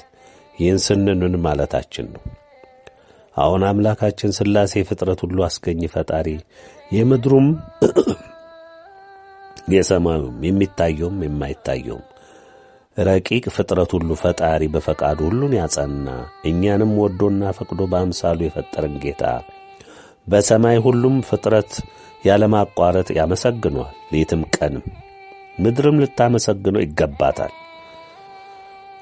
በላይዋ ያለው ፍጥረት ሁሉ ሲያመሰግን ሰው ብቻ አምጾ ቆሟል። ይኸውም በሰማይ ክብሩንና ማዕረጉን በገዛ ትዕቢቱ የጣለው ዲያብሎስ ወደ ምድር ስለተጣለ ሰው ደግሞ ይህንን በፈጣሪው ያመፀውን ክፉ ጠላት ከመካድና ከማውገዝ ይልቅ ፈጣሪውን ክዶ የሱ ተገዢ ሆኖ በመገኘቱና ቢመከርም ቢገሰጽም አልሰማ ስላለ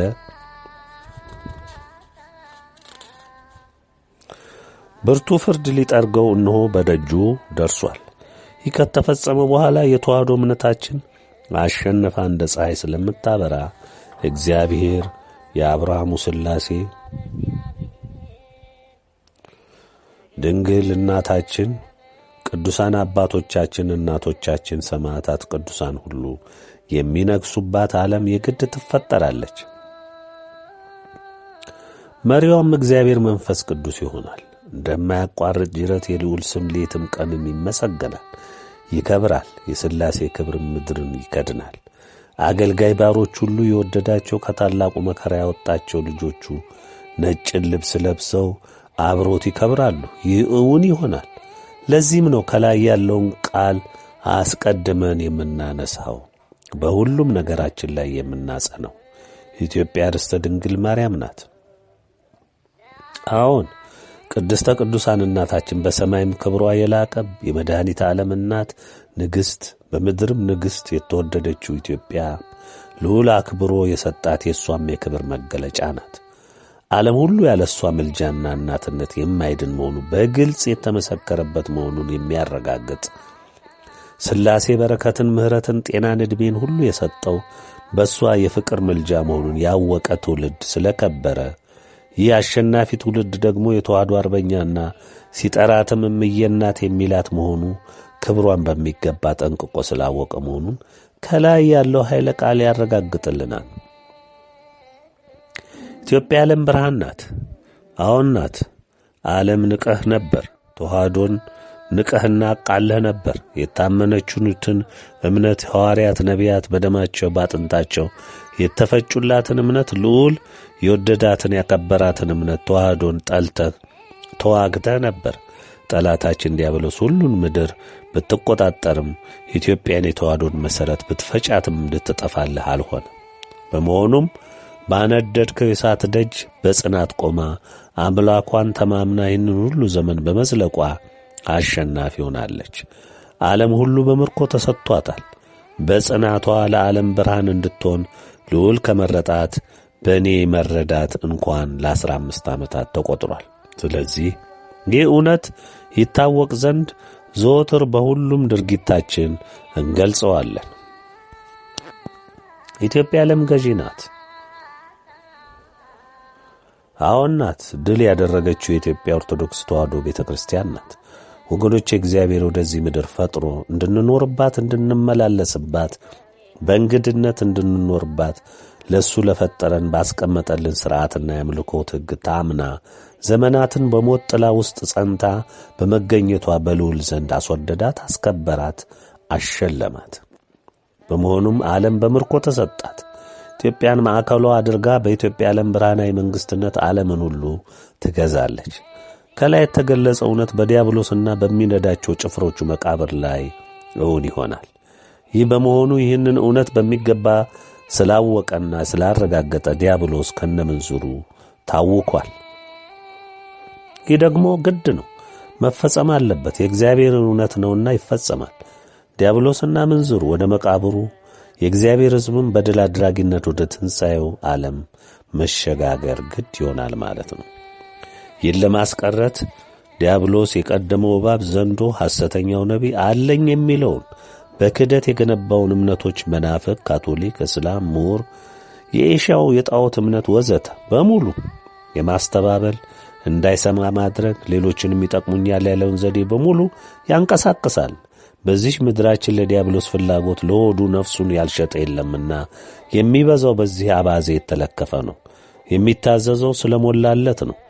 ይህን ደግሞ የግድ ያደርጋል። በመሆኑም እግዚአብሔር በምድራችን ላይ ፈቃዱና ትእዛዙን የሚያስፈጽሙ ባሮችን መርጦ ወዶ አክብሮ እንዲሁም ቀብቶና ሹሞ ጨርሷል። ቀብቶና ሹሞ ጨርሷል። ለዚህ ዓላማው የተመረጡት ምርጥ ዕቃዎቹም ይህንን አውቀውና ተረድተው በየባታቸው ተቀምጠዋል። የሚሰጣቸውንም ትእዛዝ በመጠባበቅ ላይ ናቸው። ሁላችሁም እንደምታውቁት መድኃኔዓለም አባታችን ሐዋርያትን ራሳቸውን ችለው እንዲሰማሩ ለማድረግ በወሰነና እሱም ወደ አባቱ ቀኝ ሲያርግ ሰዓቱ በደረሰ ጊዜ ለሐዋርያት እንዲህ ነበር ያላቸው። ከኢየሩሳሌም ኃይልን እስክትቀበሉ ድረስ እንዳትንቀሳቀሱ ኃይልን ትለብሳላችሁ። እግዚአብሔር መንፈስ ቅዱስ አጽናኙን አስተማሪውን እልክላችኋለሁ ነበር ያለው። ዛሬም የተቀቡት የተሾሙት የእግዚአብሔር ቀዳማዊ አገልጋዮች ይህንኑ ትእዛዝ አክብረው እየተጠባበቁ እንዳለ ሁልህም የሰው ልጅ እወቅ። በንጉሠ ነገሥት ቴዎድሮስ የሚመሩ 39 ንጉሶች እንዳሉ ልታውቁ ይገባል። ከእነሱም በመቀጠል እንዲሁ በተዋረድ በልዑልና በመስፍንነት ማዕረግ የሚያገለግሉ እንደተሾሙ ልታውቁ ይገባል። የኢትዮጵያ ተዋሕዶ ኦርቶዶክስ ቤተ ክርስቲያንን የሚመሩ በቀዳማዊ አባት የሚመሩ ከ300 ያላነሱ አባቶች ተመርጠው የከበረውን የክህነት ሥልጣን ጨብጠው እንደ ሐዋርያት ኃይልን እስከሚቀበሉ ድረስ በበዓታቸው ተዘጋጅተው ተቀምጠዋል።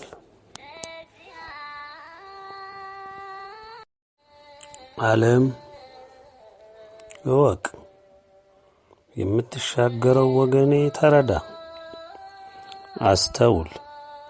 እውነቱ እንግዲህ ይህንን ይመስላል። በተለይ ተሻጋሪ የሆንከው የእግዚአብሔር ቤተሰብ ለትንሣኤው ዘመን ትደርስ ዘንድ የተወደድህ ወገኔ ዕድለኛ ነህና በትዕግሥት ተጠባበቅ።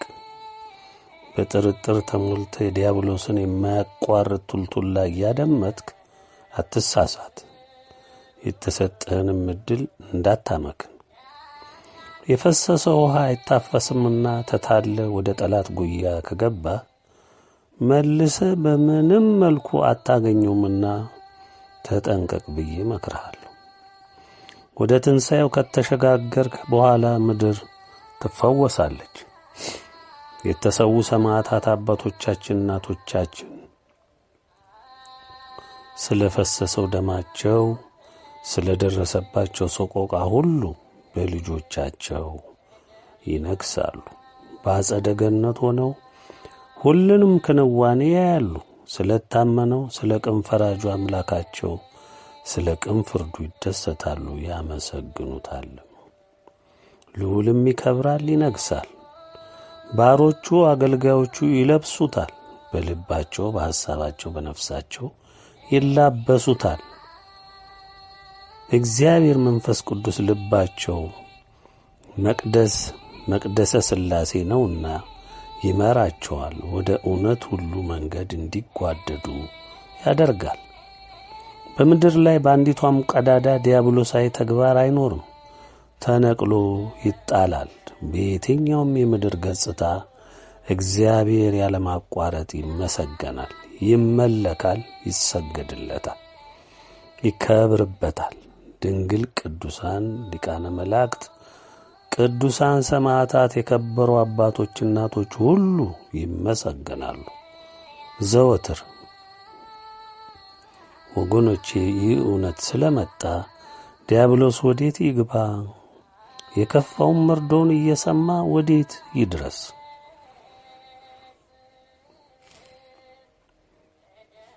የእግዚአብሔር ቤተሰቦች፣ በተሰጣችሁ ተስፋ የጸናችሁ ወገኖቼ፣ ንጉሠ ነገሥት ቴዎድሮስ ማን ነው በሚለው ጥያቄ ዙሪያ ብዙ ነገሮች ተነስተዋል። በብዙ ጸሐፍቶች ዘንድ ታሪኩ እየተዛባ በመጻፍ ላይ ይገኛል። ይህ ደግሞ የሚሆነው ጠላት በሚያንቀሳቀሳቸው ዕቃዎቹ አማካኝነት ነው።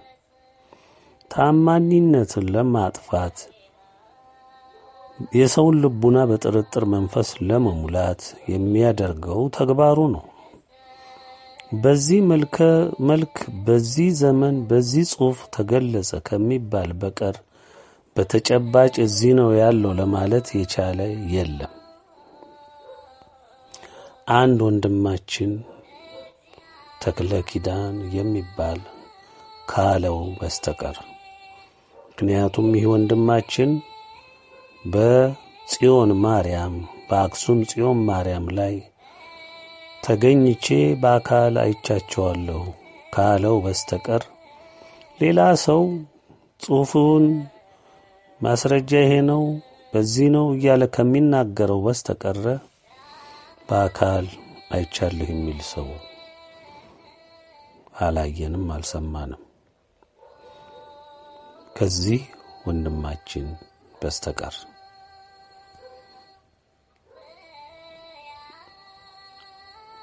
የወንድማችን ደግሞ ብዙ ጊዜ እንደምትረዱት ብዙ መልእክቶችን የሚያስተላልፍ፣ የሚመክር፣ የሚገስጽ ነውና ብዙ መጽሐፍቶችንም ስለ ኢትዮጵያ ትንሣኤም ስላለው ክፉ ሁኔታም ስለ ፍርድም ስለ ቅጣትም ስለዚህ ሁሉ የጻፈ ወንድማችን ነው።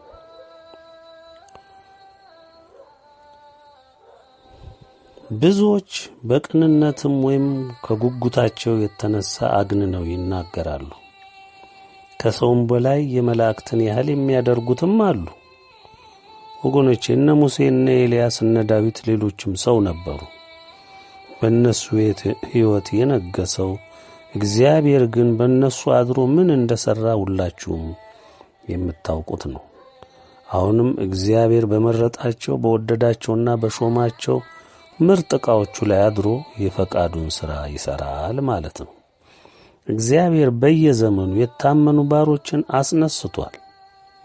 ሐዋርያት፣ ነቢያት፣ ሰማዕታት ሁሉም መገልገያዎቹ ምርጥ ዕቃዎቹ ሆነው አክብረውት ስለ እውነት ቆመው አስከብረውት በክብር አልፈዋል።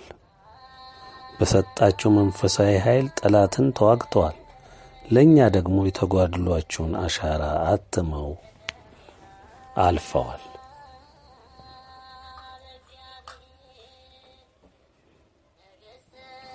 ዛሬስ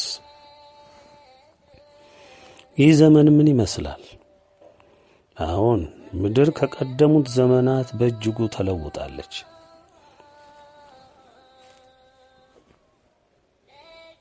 በስልጣኔዋ ገስግሳለች። ምድር መንደር ሆናለች። ዕውቀት እጅግ በዝቷል። ምድራችን በሕንጻዋ፣ በመንገዷ፣ በመኪናዋ፣ በመብራቱ፣ በንግዱ፣ በአውሮፕላኑ፣ በመርከቡ ተሞልታለች። በመገናኛው ረቃለች። በሕክምናውም እንዲሁ ዘምናለች። ምድር ጠቧት ውሃውን ታስሳለች። ለዚህ ሁሉ ክንዋኔ የተጠቀመችበት ዕውቀትና ጥበብን የሚያፈልቀው አእምሮዋ ቀድሞም ለሰው ዘር የሰጠው እግዚአብሔር ነው። ሥላሴ ሰው ስለ ሠራው በጎ ነገር ቅር አላላችሁም። ነገር ግን አስገኝ የሆነው ሁሉን የፈጠረ ጌታ ሊመሰገን፣ ሊከበር፣ ሊታመን ሲገባ በፈቃዱ ላጸናው ምድር ይሁን ብሎ ወዶ ለክብሩ የፈጠረው በአምሳሉ ያነጸው ሰው የወደደው የሰው ልጅ ካደው፣ ፍጡሩን ዲያብሎስን አነገሰ። ቢወቅሰው፣ ቢመክረው፣ ቢገስጸው አልሰማ አለ። ጥንት ገና ከመጀመሪያው ሕግን ሲሰጠው አበክሮ ያስጠነቀቀው ቢኖር እኔ አምላክን ትተህ ክደህ ሌላ አማልክት እንዳታቆም፣ እኔ ቀናተኛ አምላክ ነኝ፣ የምባላ እሳት ነኝ፣ ተጠንቀቅ እንዳትስት ነበር ያለው። ይህንን እንዳይረሳ እንዳይጠፋ እግዚአብሔር በየዘመኑ የታመኑ የወደዱትን የሚታዘዙትን ባሮቹን አገልጋዮቹን እያስነሳ ወቅሷል። በንስሐ እንዲመለስ ጠርቷል። ሲብስም ገስጿል። እንደምትመለከቱት ሰው ግን አልሰማም። የሰው ትዕቢት፣ ክህደት ይበልጥ ከፋ። በእውቀቱ፣ በሀብቱ፣ በቴክኖሎጂ ውጤቱ፣ በዘመነ ቁሳቁሱ፣ ቤቱ፣ ኮምፒውተሩ፣ መኪናው፣ ለሥጋው የገነባው ምቾቱ፣ በሰማይ የሰቀለው ሳተላይቱ፣ የጦር ጀቱ፣ መርከቡ፣ ጠመንጃው፣ ታንኩ፣ የአየር መንገዱ፣ አውሮፕላኑ፣ እኒህ ሁሉ ዓለምን መንደር ስላደረጉለት በቃ እግዚአብሔር የለም አላውቀውም አለ። ምድር ተበላሸች። ለሰው ያልተገባ ተግባር፣ እግዚአብሔር ያወገዘው ድርጊት ሁሉ ሰዶማዊነት፣ ምንዝርና ምድርን አለበሰ። እነዚህ ሁሉ ተደማምረው እግዚአብሔርን የካደው ዲያብሎስ ምኞት በሰው ልጅ ዘንድ ቦታና ስፍራ ጨበጡ። እግዚአብሔር ተረሳ። በምትኩ በሰው ልብም ሐሳብም ተግባርም የጨለማው ገዢ ዲያብሎስ ነገሰ። እግዚአብሔር ተንቋል፣ ተክዷል፣ ተጠልቷል፣ የለምም ተብሏል። ስሙንም የሚያነሳ የመጥፋት ያህል ሆኗል። በመላ የሰው ሕይወት ውስጥ የቀደመው እባብ፣ ዘንዶ፣ ሐሰተኛው ነቢይ ተወደዋል፣ ተደምጠዋል፣ ተሰግዶላቸዋል፣ ተመልከዋል። ምልክታቸውም ለሰው ሁሉ እንዲወሰድና እንዲያደርገውም ሆኗል። ይህን ሁሉ እየተመለከተ ያለው የአብርሃሙ ሥላሴ የግድ አምላክነቱን፣ ቅናቱን የሚባላ እሳት መሆኑን ምድርም ሰማይም በፊቱ ብናኝ ኢምንት መሆናቸውን ይታወቅ ዘንድ ግድ ነውና ይህ ሊረጋገጥ ስለሚገባው ዛሬ ፍርድ ወደ ተግባር ሊለወጥ ሆኗል።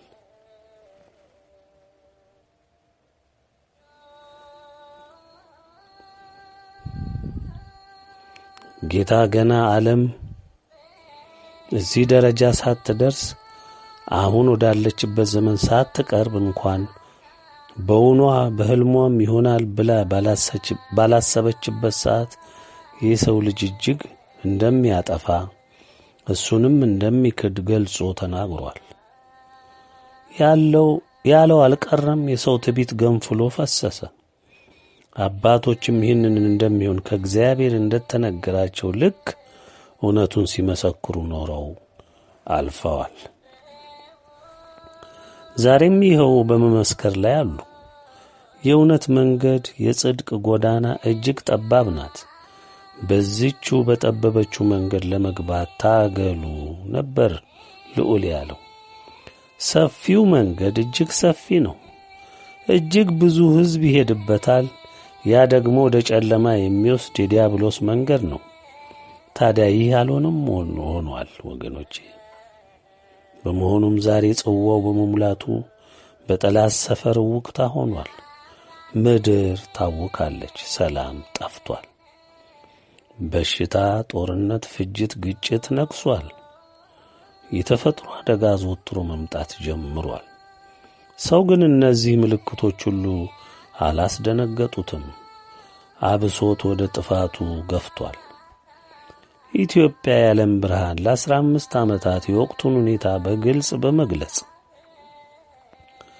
የንጉሠ ነገሥት ቴዎድሮስ መምጣት ኢትዮጵያም ዓለምን በእምነቷ ማሸነፏን በማብሰር ዓለም ከጥፋቱ እንዲመለስ ንስሐ እንዲገባ በኢትዮጵያ ለሚጸናው ብርሃናዊ የዓለም መንግሥት እጁን ለመስጠት እንዲዘጋጅ ፈጣሪውን ይቅርታ እንዲጠይቅ ተመክሯል። አልሰማም። በትዕቢቱ ገፋ። እንግዲህ ምን ይደረግ? ለነገር መጀመሪያም መጨረሻም ስላለው ዛሬ የመጨረሻው መጀመሪያ መግለጽ ግድ ሆነ። እስከ ዛሬ ዲያብሎስ መልካሙን ነገር በማጣመም በተቻለው መጠን የእግዚአብሔርን እውነት መላው የሰው ልጅ እንዳይቀበለው እንደ ተረት እንዲቆጥረው እንዲያየው ብርቱ ጥረት አድርጓል። በእርግጥም ተሳክቶለታል። የሰው ብርቱና ደካማ ጎኑ ሥጋው ነውና ይህን የሥጋ ፍላጎቱን ለመምላት የማያደርገው ጥረትም የለምና ይህን ድግመቱን በመጠቀም ዲያብሎስ ወደ ጨለማው መንገድ ሲነዳውና ከፈጠረው አምላክ ሕግና ሥርዓት እንዲወጣ እንዲክድም ሊያደርገው ችሏል። በረጅም ዘመን የፕሮፓጋንዳ የውሸት ትርክት የማይጨበጥ ተስፋ የተፋለሰ ታሪክ ደርቶ በሳይንስና በፍልስፍና የታጀለ በርስ ታሪክ እንደ እውነት ሲሰብክ በመኖሩ የሚበዛው የአዳም ዘር በእውቀት ጭምብል ተጠቅልሎ እውነትን ሳያውቃት እስከ ወዲያኛው ተሰናብቷል። የጠላት ትግል የማያምን የእግዚአብሔርን እውነት የማይፈልግ በሥጋ ፍላጎት የታሰረ ዓላማ ቢስ ትውልድ ፈጥሮ መንዳት ነበርና ይህንንም አሳክቷል። እግዚአብሔር ሰውን ሲፈጥር አልቆ በአምሳሉ አድርጎ ነው የፈጠረው። ሰው የሚያስብ፣ የሚመዝን፣ የሚረዳ፣ የሚያስረዳ፣ የሚያስተውል፣ የሚገነዘብ አእምሮ ሰጥቶ ነው የፈጠረው። እንደ እንስሶች ግራ ቀኝ እንደማያዩት አድርጎ አልፈጠረውም። አክብሮ አልቆ ፈጠረው እንጂ። ክፉና በጎ የሚለይ ጨለማን ከብርሃን የሚለይ አስተውሎ የሚያይ አእምሮ አጎናጸፈው። በአምሳሉም ፈጠረው። ሲያዘውም የምድርን ፍጥረት ሁሉ አስገዝቶለታል። እንዲህም ብሎ አዘዘው፣ ክፉንና በጎን ጨለማና ብርሃኑን ለይተህ ወደ ወደድከው አእምሮህ አውጥቶ አውርዶ ወደ ወሰነው እጅህን ስደድ አለው። በውጤቱም ደግሞ ኃላፊነቱን ትወስዳለህ እንደ ምርጫህ። በዚያም ተንተርሶ እንደ ተከተልከው ውሳኔ በውሳኔህም እንደ ተገበርከው ተግባር ትዳኛለህ። በዚህም ውስጥ ስተትን ተረድተህ ንስሐ ከገባህ ባደረግኸው ከተጸጸትክ እምርሃለሁ። በሌላ መልኩ በብርሃን በመልካሙ ከሄድክ ተመስግነህ ተወደህ ተባርከህ በእኔ ታምነሃልና እኔንም ትፈራለህና እውነትንም አጽንተሃልና እኔንም አምልክሃልና ከክፉ ምግባር ርቀሃልና የካደኝን ክድሃልና ያልተገዛልኝን አንተም አልተገዛለትም አውግዘኸዋልና በዚህም ምክንያት የታመንክ ባሪያዬ ነህ። ስለዚህ ወድጄሃለሁ፣ እክስሃለሁ፣ አጸድቅሃለሁ፣ አከብርሃለሁ አለው። ከዚህ ተጻራሪ ከቆምክ ደግሞ ምክሬን ጠልተህ እኔን ክደህ በትዕቢት ተሞልተህ ጨለማን አንግሰህ የዚህን ዓለም ገዢ አምላክ አድርገህ ለጥፋት ቆመህ ክፋትን አንግሰህ ፈጣሪን አላውቅም ነፍሴ በዚህ ምድር ተደሰች ብለህ ከሆዳቸው ውጪ እንደማያስቡ እንስሶች ሆድህን አምላክ አድርገህ በምድር ጥበብ ተመክተህ አምልከህ እኔን የፈጠርኩን ንቀህ ትእዛዜን አቃለህ በገዛ ምኞትህ ሄደህ መጸጸትን ጠልተህ ከዲያብሎስ ተቆራኝተህ ስለ ጸናህ ፍርዴ ይከተላል ያካትታል። እኔ ቅን ፈራጅ ነኝና እንደ ልብህ ድንዳኔ እፈርድብሃለሁ አለው። እውነቱ ይህ ነው። ይህን እውነት ለመላው አዳም ዘር በዚህ ክፉ ዘመን ከዛሬ 15 ዓመታት ጀምሮ በኢትዮጵያ ዓለም ብርሃን መልእክታት ተገለጸልህ፣ ተነገረህ፣ አልሰማህም፣ ናቅህ። ልትድን አልወደድክም። ከዚህም በላይ ምን ይደረግ?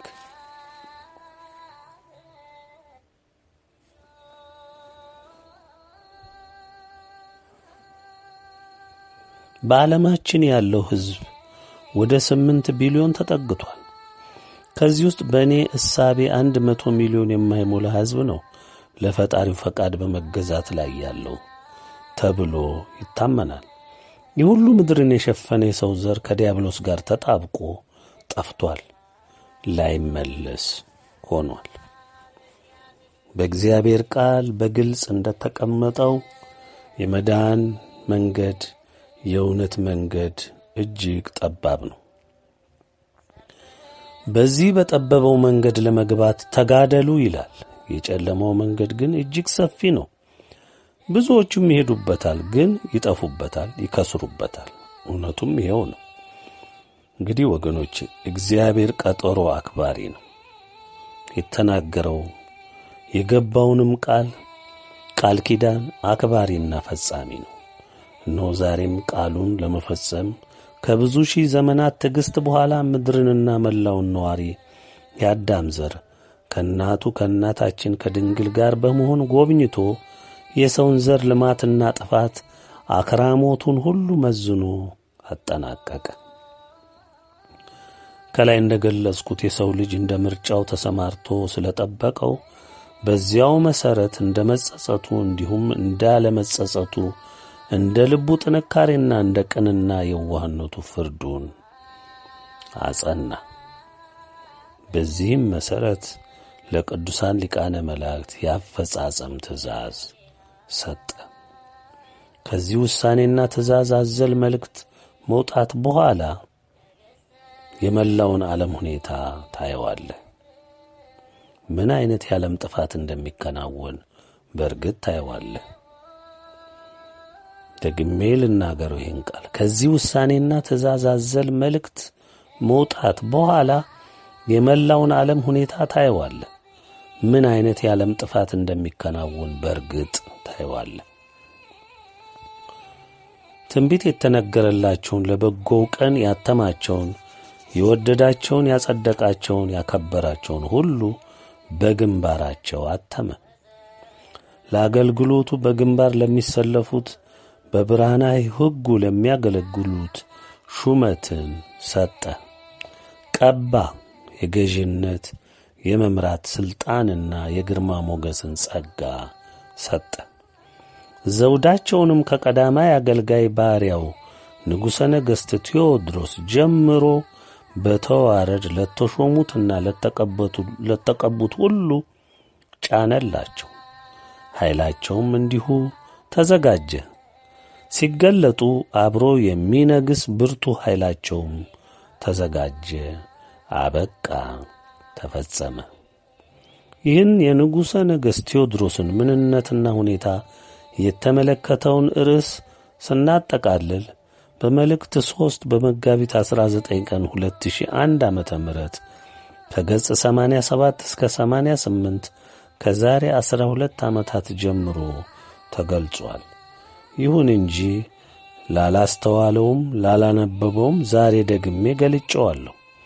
እንኳን ስለ ንጉሠ ነገሥት ቴዎድሮስ ስለ ሁሉም ሥርዓተ አገዛዝ በግልጽ በዚሁ መልእክት 3 ተገልጿል።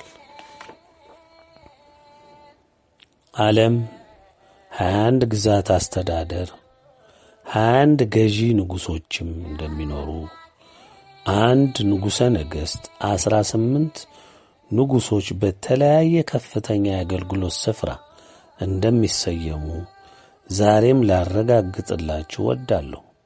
ሁሉም መንግስታት፣ ሁሉም ቀዳማይ እረኞች ወይም አባቶች ማዕከላቸው፣ መቀመጫቸው፣ መንበራቸው እዚህ ኢትዮጵያ ይሆናል።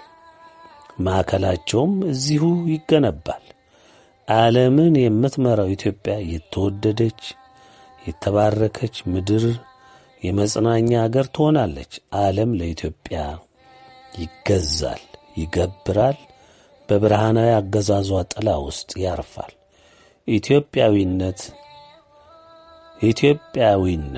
በታላቅ መንፈሳዊ ተጋድሎ የሚጨብጡት ታላቅና ውድ ዋጋ የሚያስከፍል ስጦታ ይሆናል።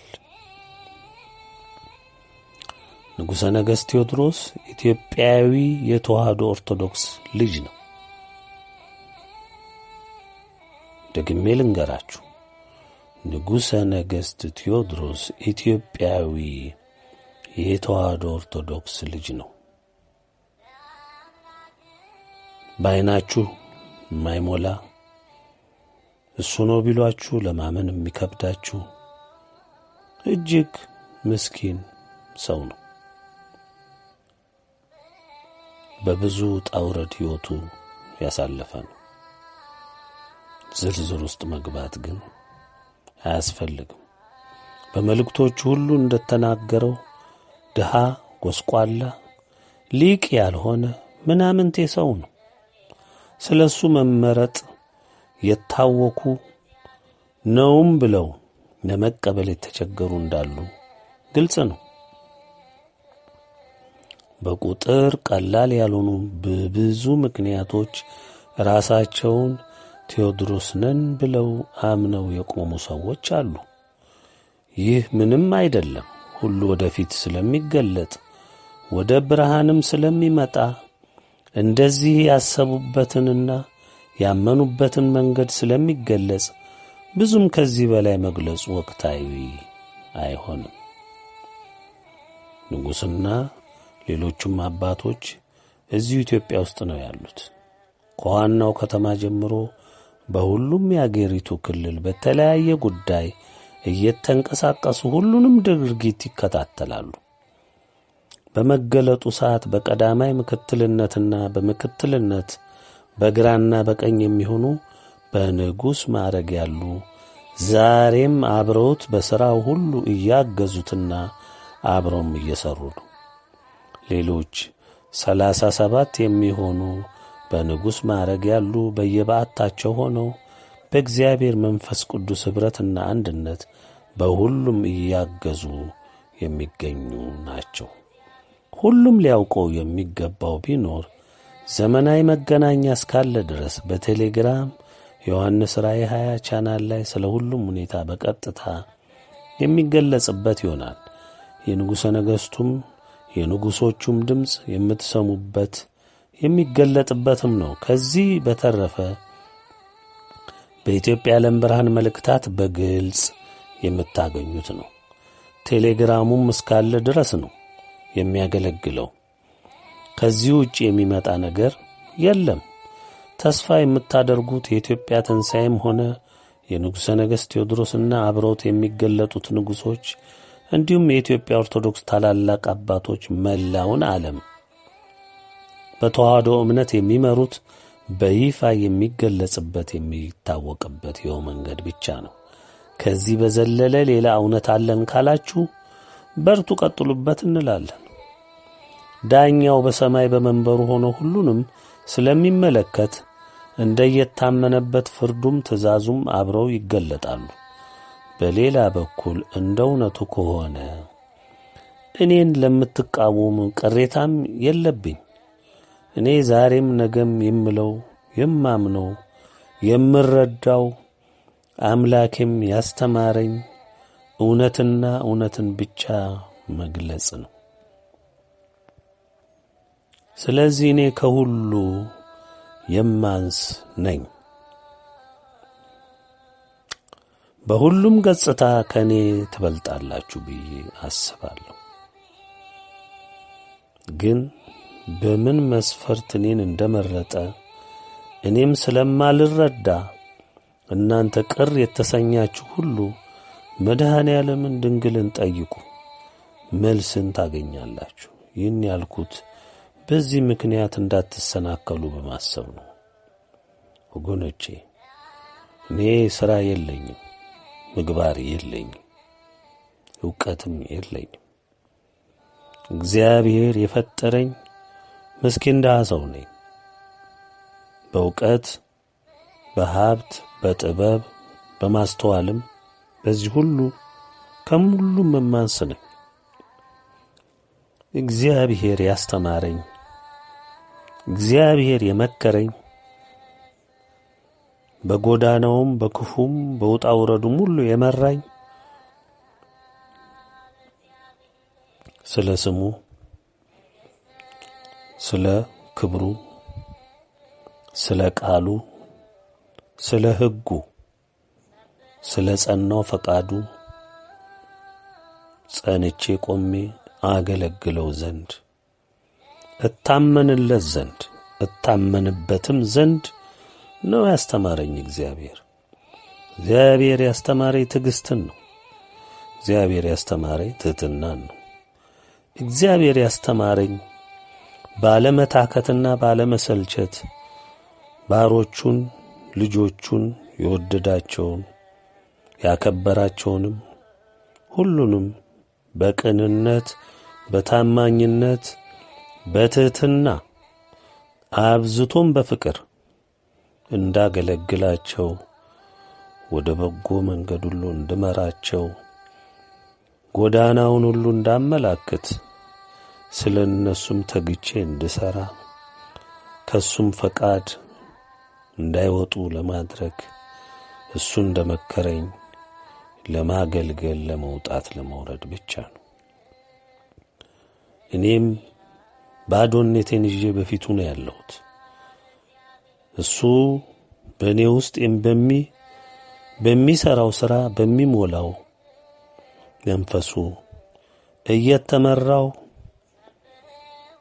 የእሱን እውነት የእሱን ፈቃድ የእሱን ትእዛዝ በፊታችሁ የኔን ባዶነት ጨምሬበት እግዚአብሔርን እንድትመለከቱ ለማገልገል ለመጣር ነው። ከዛ በተረፈ በዚህ ምድር ላይ እኔ የምፈልገው ነገር የለኝም። ለቀሪ ዕድሜን እግዚአብሔር ለወደደን ሁላችንንም በደላችንን ከድኑ ጥፋታችንን ሁሉ ከድኑ ምናምንቴነታችንን ሳይቆጥር አክብሮን የዘላለም ሕይወትን እንድንወርስ አረጋግጦ ለወደደን በእናቱ ፍቅር ሁሌ ለሚያጽናናን እግዚአብሔር አምላካችን የአብርሃሙ ሥላሴ ከዘመናት ሁሉ ጀምሮ የሰው ልጅ በፍቅር እየመከረ እያስተማረ የመጣ ኃያሉ እግዚአብሔር አብ፣ እግዚአብሔር ወልድ፣ እግዚአብሔር መንፈስ ቅዱስ አንዱ አምላካችን እኔም እያገለገልኩት የቺን ቀሪ ዘመኔን የአቅሜን አበርክቼ ከዛ በኋላ እንደ ፈቃዱ ሁሉ ነገር ጸንቶ ካየሁ የኔ ሽልማቴ ይሄ ነው። ከዚህ ምድር ከዛ በኋላ ብሰናበት በደስታ እምሞላ ነኝ፣ እምመኘውም ነኝ። ይህንንም ነው የምጠብቀው። እንግዲህ ደግሜ ብዙ ላታክታችሁ ልናገራችሁ አልፈልግም። ብዙ ታላላቅ አባቶች፣ ብዙ ታላላቅ አዋቂዎች፣ ብዙ መንፈሳዊ ተጋድሎ ያደረጉ በቅድስናቸው በሕይወታቸው ታላላቅ የሆኑ ሰዎች አሉ። በምንም መንገድ በእነሱ ጫማ እኛ ልንደርስ አንችልም። አሁንም በሕይወት አሉ፣ አሁንም ይመላለሳሉ። እግዚአብሔርም የሚወዳቸው ናቸው። ይሁንና እኛ ደግሞ ምንም የሌለን ነን፣ ምስኪኖች ነን። እነሱ ባሉበት መንፈሳዊ ብቃት እኛ የለንም። ግን የእግዚአብሔር መስፈሪያና መምረጫ መንገድ ምን እንደሆነ ሁላችንም አናውቅም። እሱ የራሱ መለኪያ ስላለው። ስለዚህ ወገኖቼ ማንኛችንም አንዱ ባንዱ እንዳይሰናከል ልንጠነቀቅ ይገባል። ዋናው መለያው መንገድ ሁሌ ወደ እግዚአብሔር ቀርባችሁ በእናንተ ሕይወት ውስጥ ሊፈጽመው የሚፈልገውን እግዚአብሔር ለእናንተ ያዘጋጀውን ለማወቅ ለመረዳት ሞክሩ። እግዚአብሔር አይደብቅም፣ የፍቅር አምላክ ነው። በትሕትና ቅረቡ። ባሰማራችሁ በመደባችሁ ይሆነኛል ይጠቅመኛል ብላችሁ በራሳችሁ በወሰናችሁት ሳይሆን እሱ በወሰነላችሁ እሱ ፈቃዱ በሆነው መንገድ ልታገለግሉት ወስኑ። በዚህ ምድር ይህን በማድረጋችን ብቻ ነው እግዚአብሔርን አስደስተን ይችን ምድር ለቀን በክብር ወደ አባታችን ፊት መቅረብ የምንችለው። እዛ ስንቀርብ በፊቱም ደግሞ አናፍርም።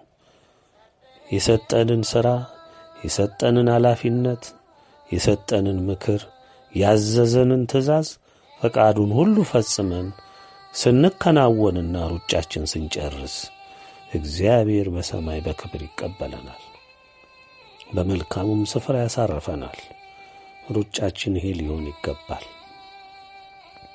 በዚህ ምድር ላይ ላለ ክብር አትጨነቁ ወገኖቼ፣ ብዙም አትጨነቁ። ምን ያደርጋል?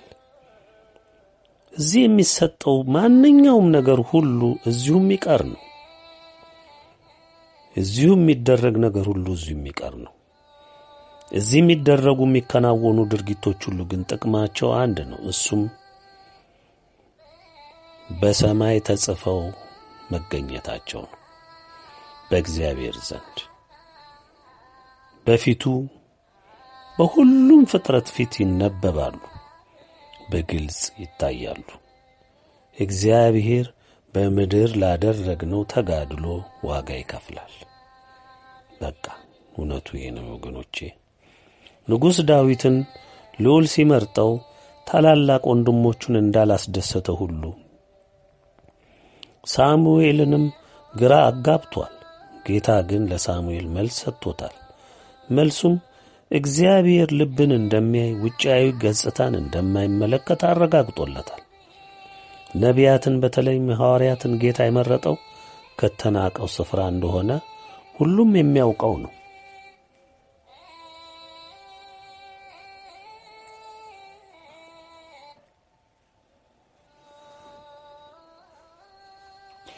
በሥራዬ ለእግዚአብሔር ምንም የሠራሁት በምግባር የሚያስደሰትኩበት ሥራ የለኝም። አሁንም ደግሜ ነው ይህንን እምላችሁ። በሥራዬ ለእግዚአብሔር ምንም የሠራሁት በምግባር የሚያስደሰትኩበት ሥራ የለኝም። ምናልባት በአንድ ነገር ብቻ አስቦኝ ይሆናል ብዬ እገምታለሁ። እሱም የፈጠረኝን አምላኬን ከከፋው ኃጢአቴ ያዳነኝን እንደ ሰው የቆጠረኝን አምላኬን ውዳቂ ነው ብላ ያልተወችን እናቴን ድንግልን አብዝቼና በፍጹም ልቤ ወዳችኋለሁ። ሌላ የማውቀው ሰርቼም መልካም አደረግኩ የምለውም የማስደስትበትም ወይም ያስደሰትኩበት ምንም የለኝም። እውነቱ ይህ ነው። አዎን እውነቱ ይህ ነው። ይህ ብቻ ነው እውነቱ። እንግዲህ ንጉሠ ነገሥት ቴዎድሮስ ማን ነው ለምትሉ ሁሉ፣ ለወዳጅም ለጠላትም ግራ ገባን ለምትሉ ከላይ ምንነቱን በመጠኑ እንድታውቁት ለማድረግ ያቅሜን ጥሬአለሁ። ጊዜው ሲደርስ የእሱንም የሌሎችንም ማንነት በግልጽ የምታዩበት ጊዜ ይመጣል። መታገስ ብቻ ነው።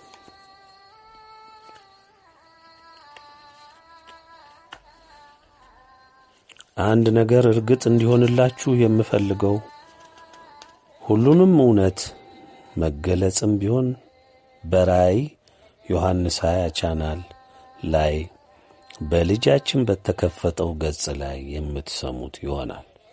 መልእክታቱም ሁሉ አንዱ የኛ መግለጫ መስመር ናቸው።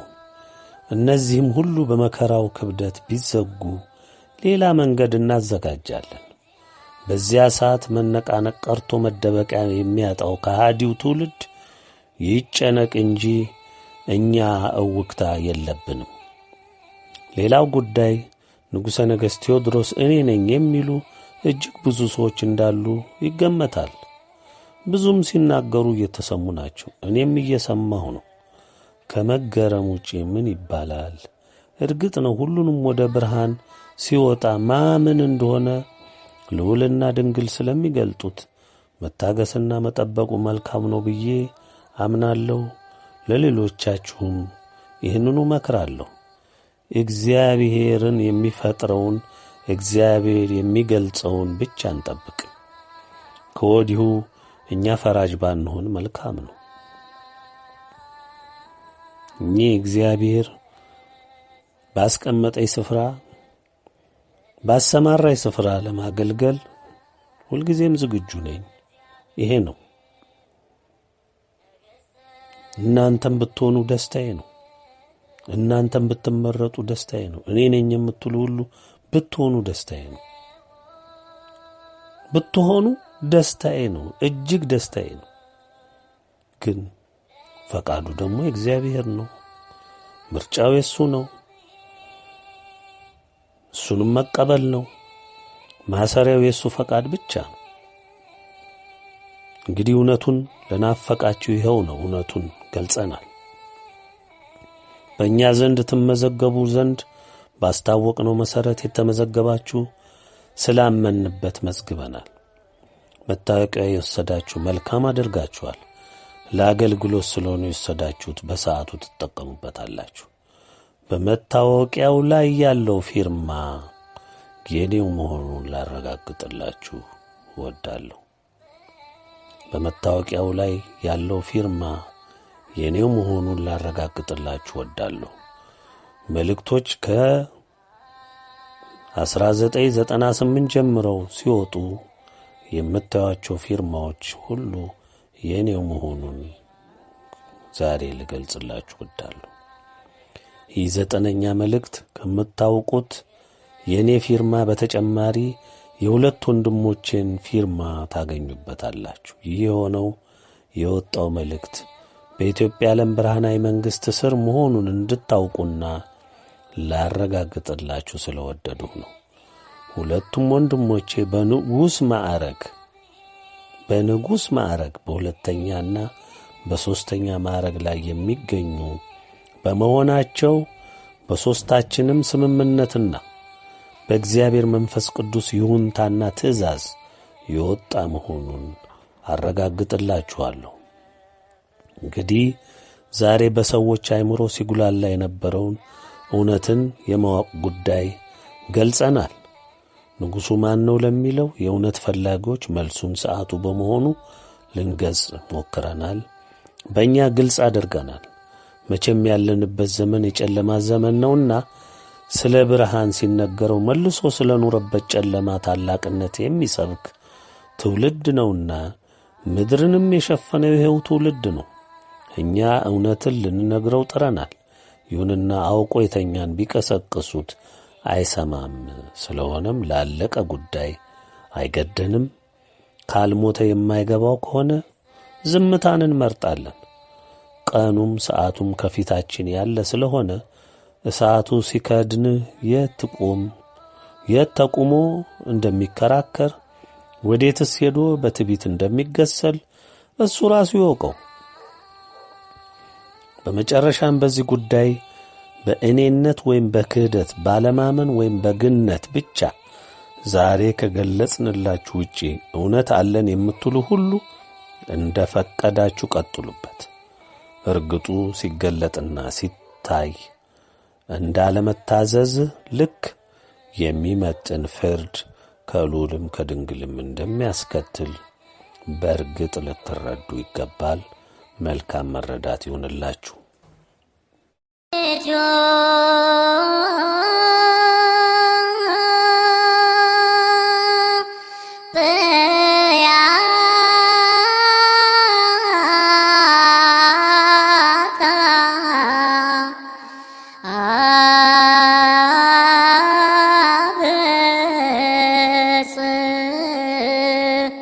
እደዊሃ በእግዚአብሔር ነገሥተ ምድር ሰብሕዎ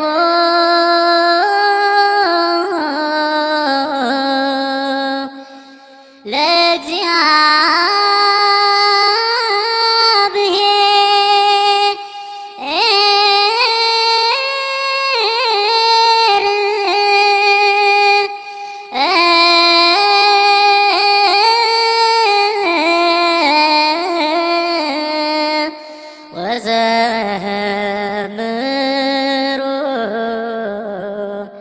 ለአምላክነ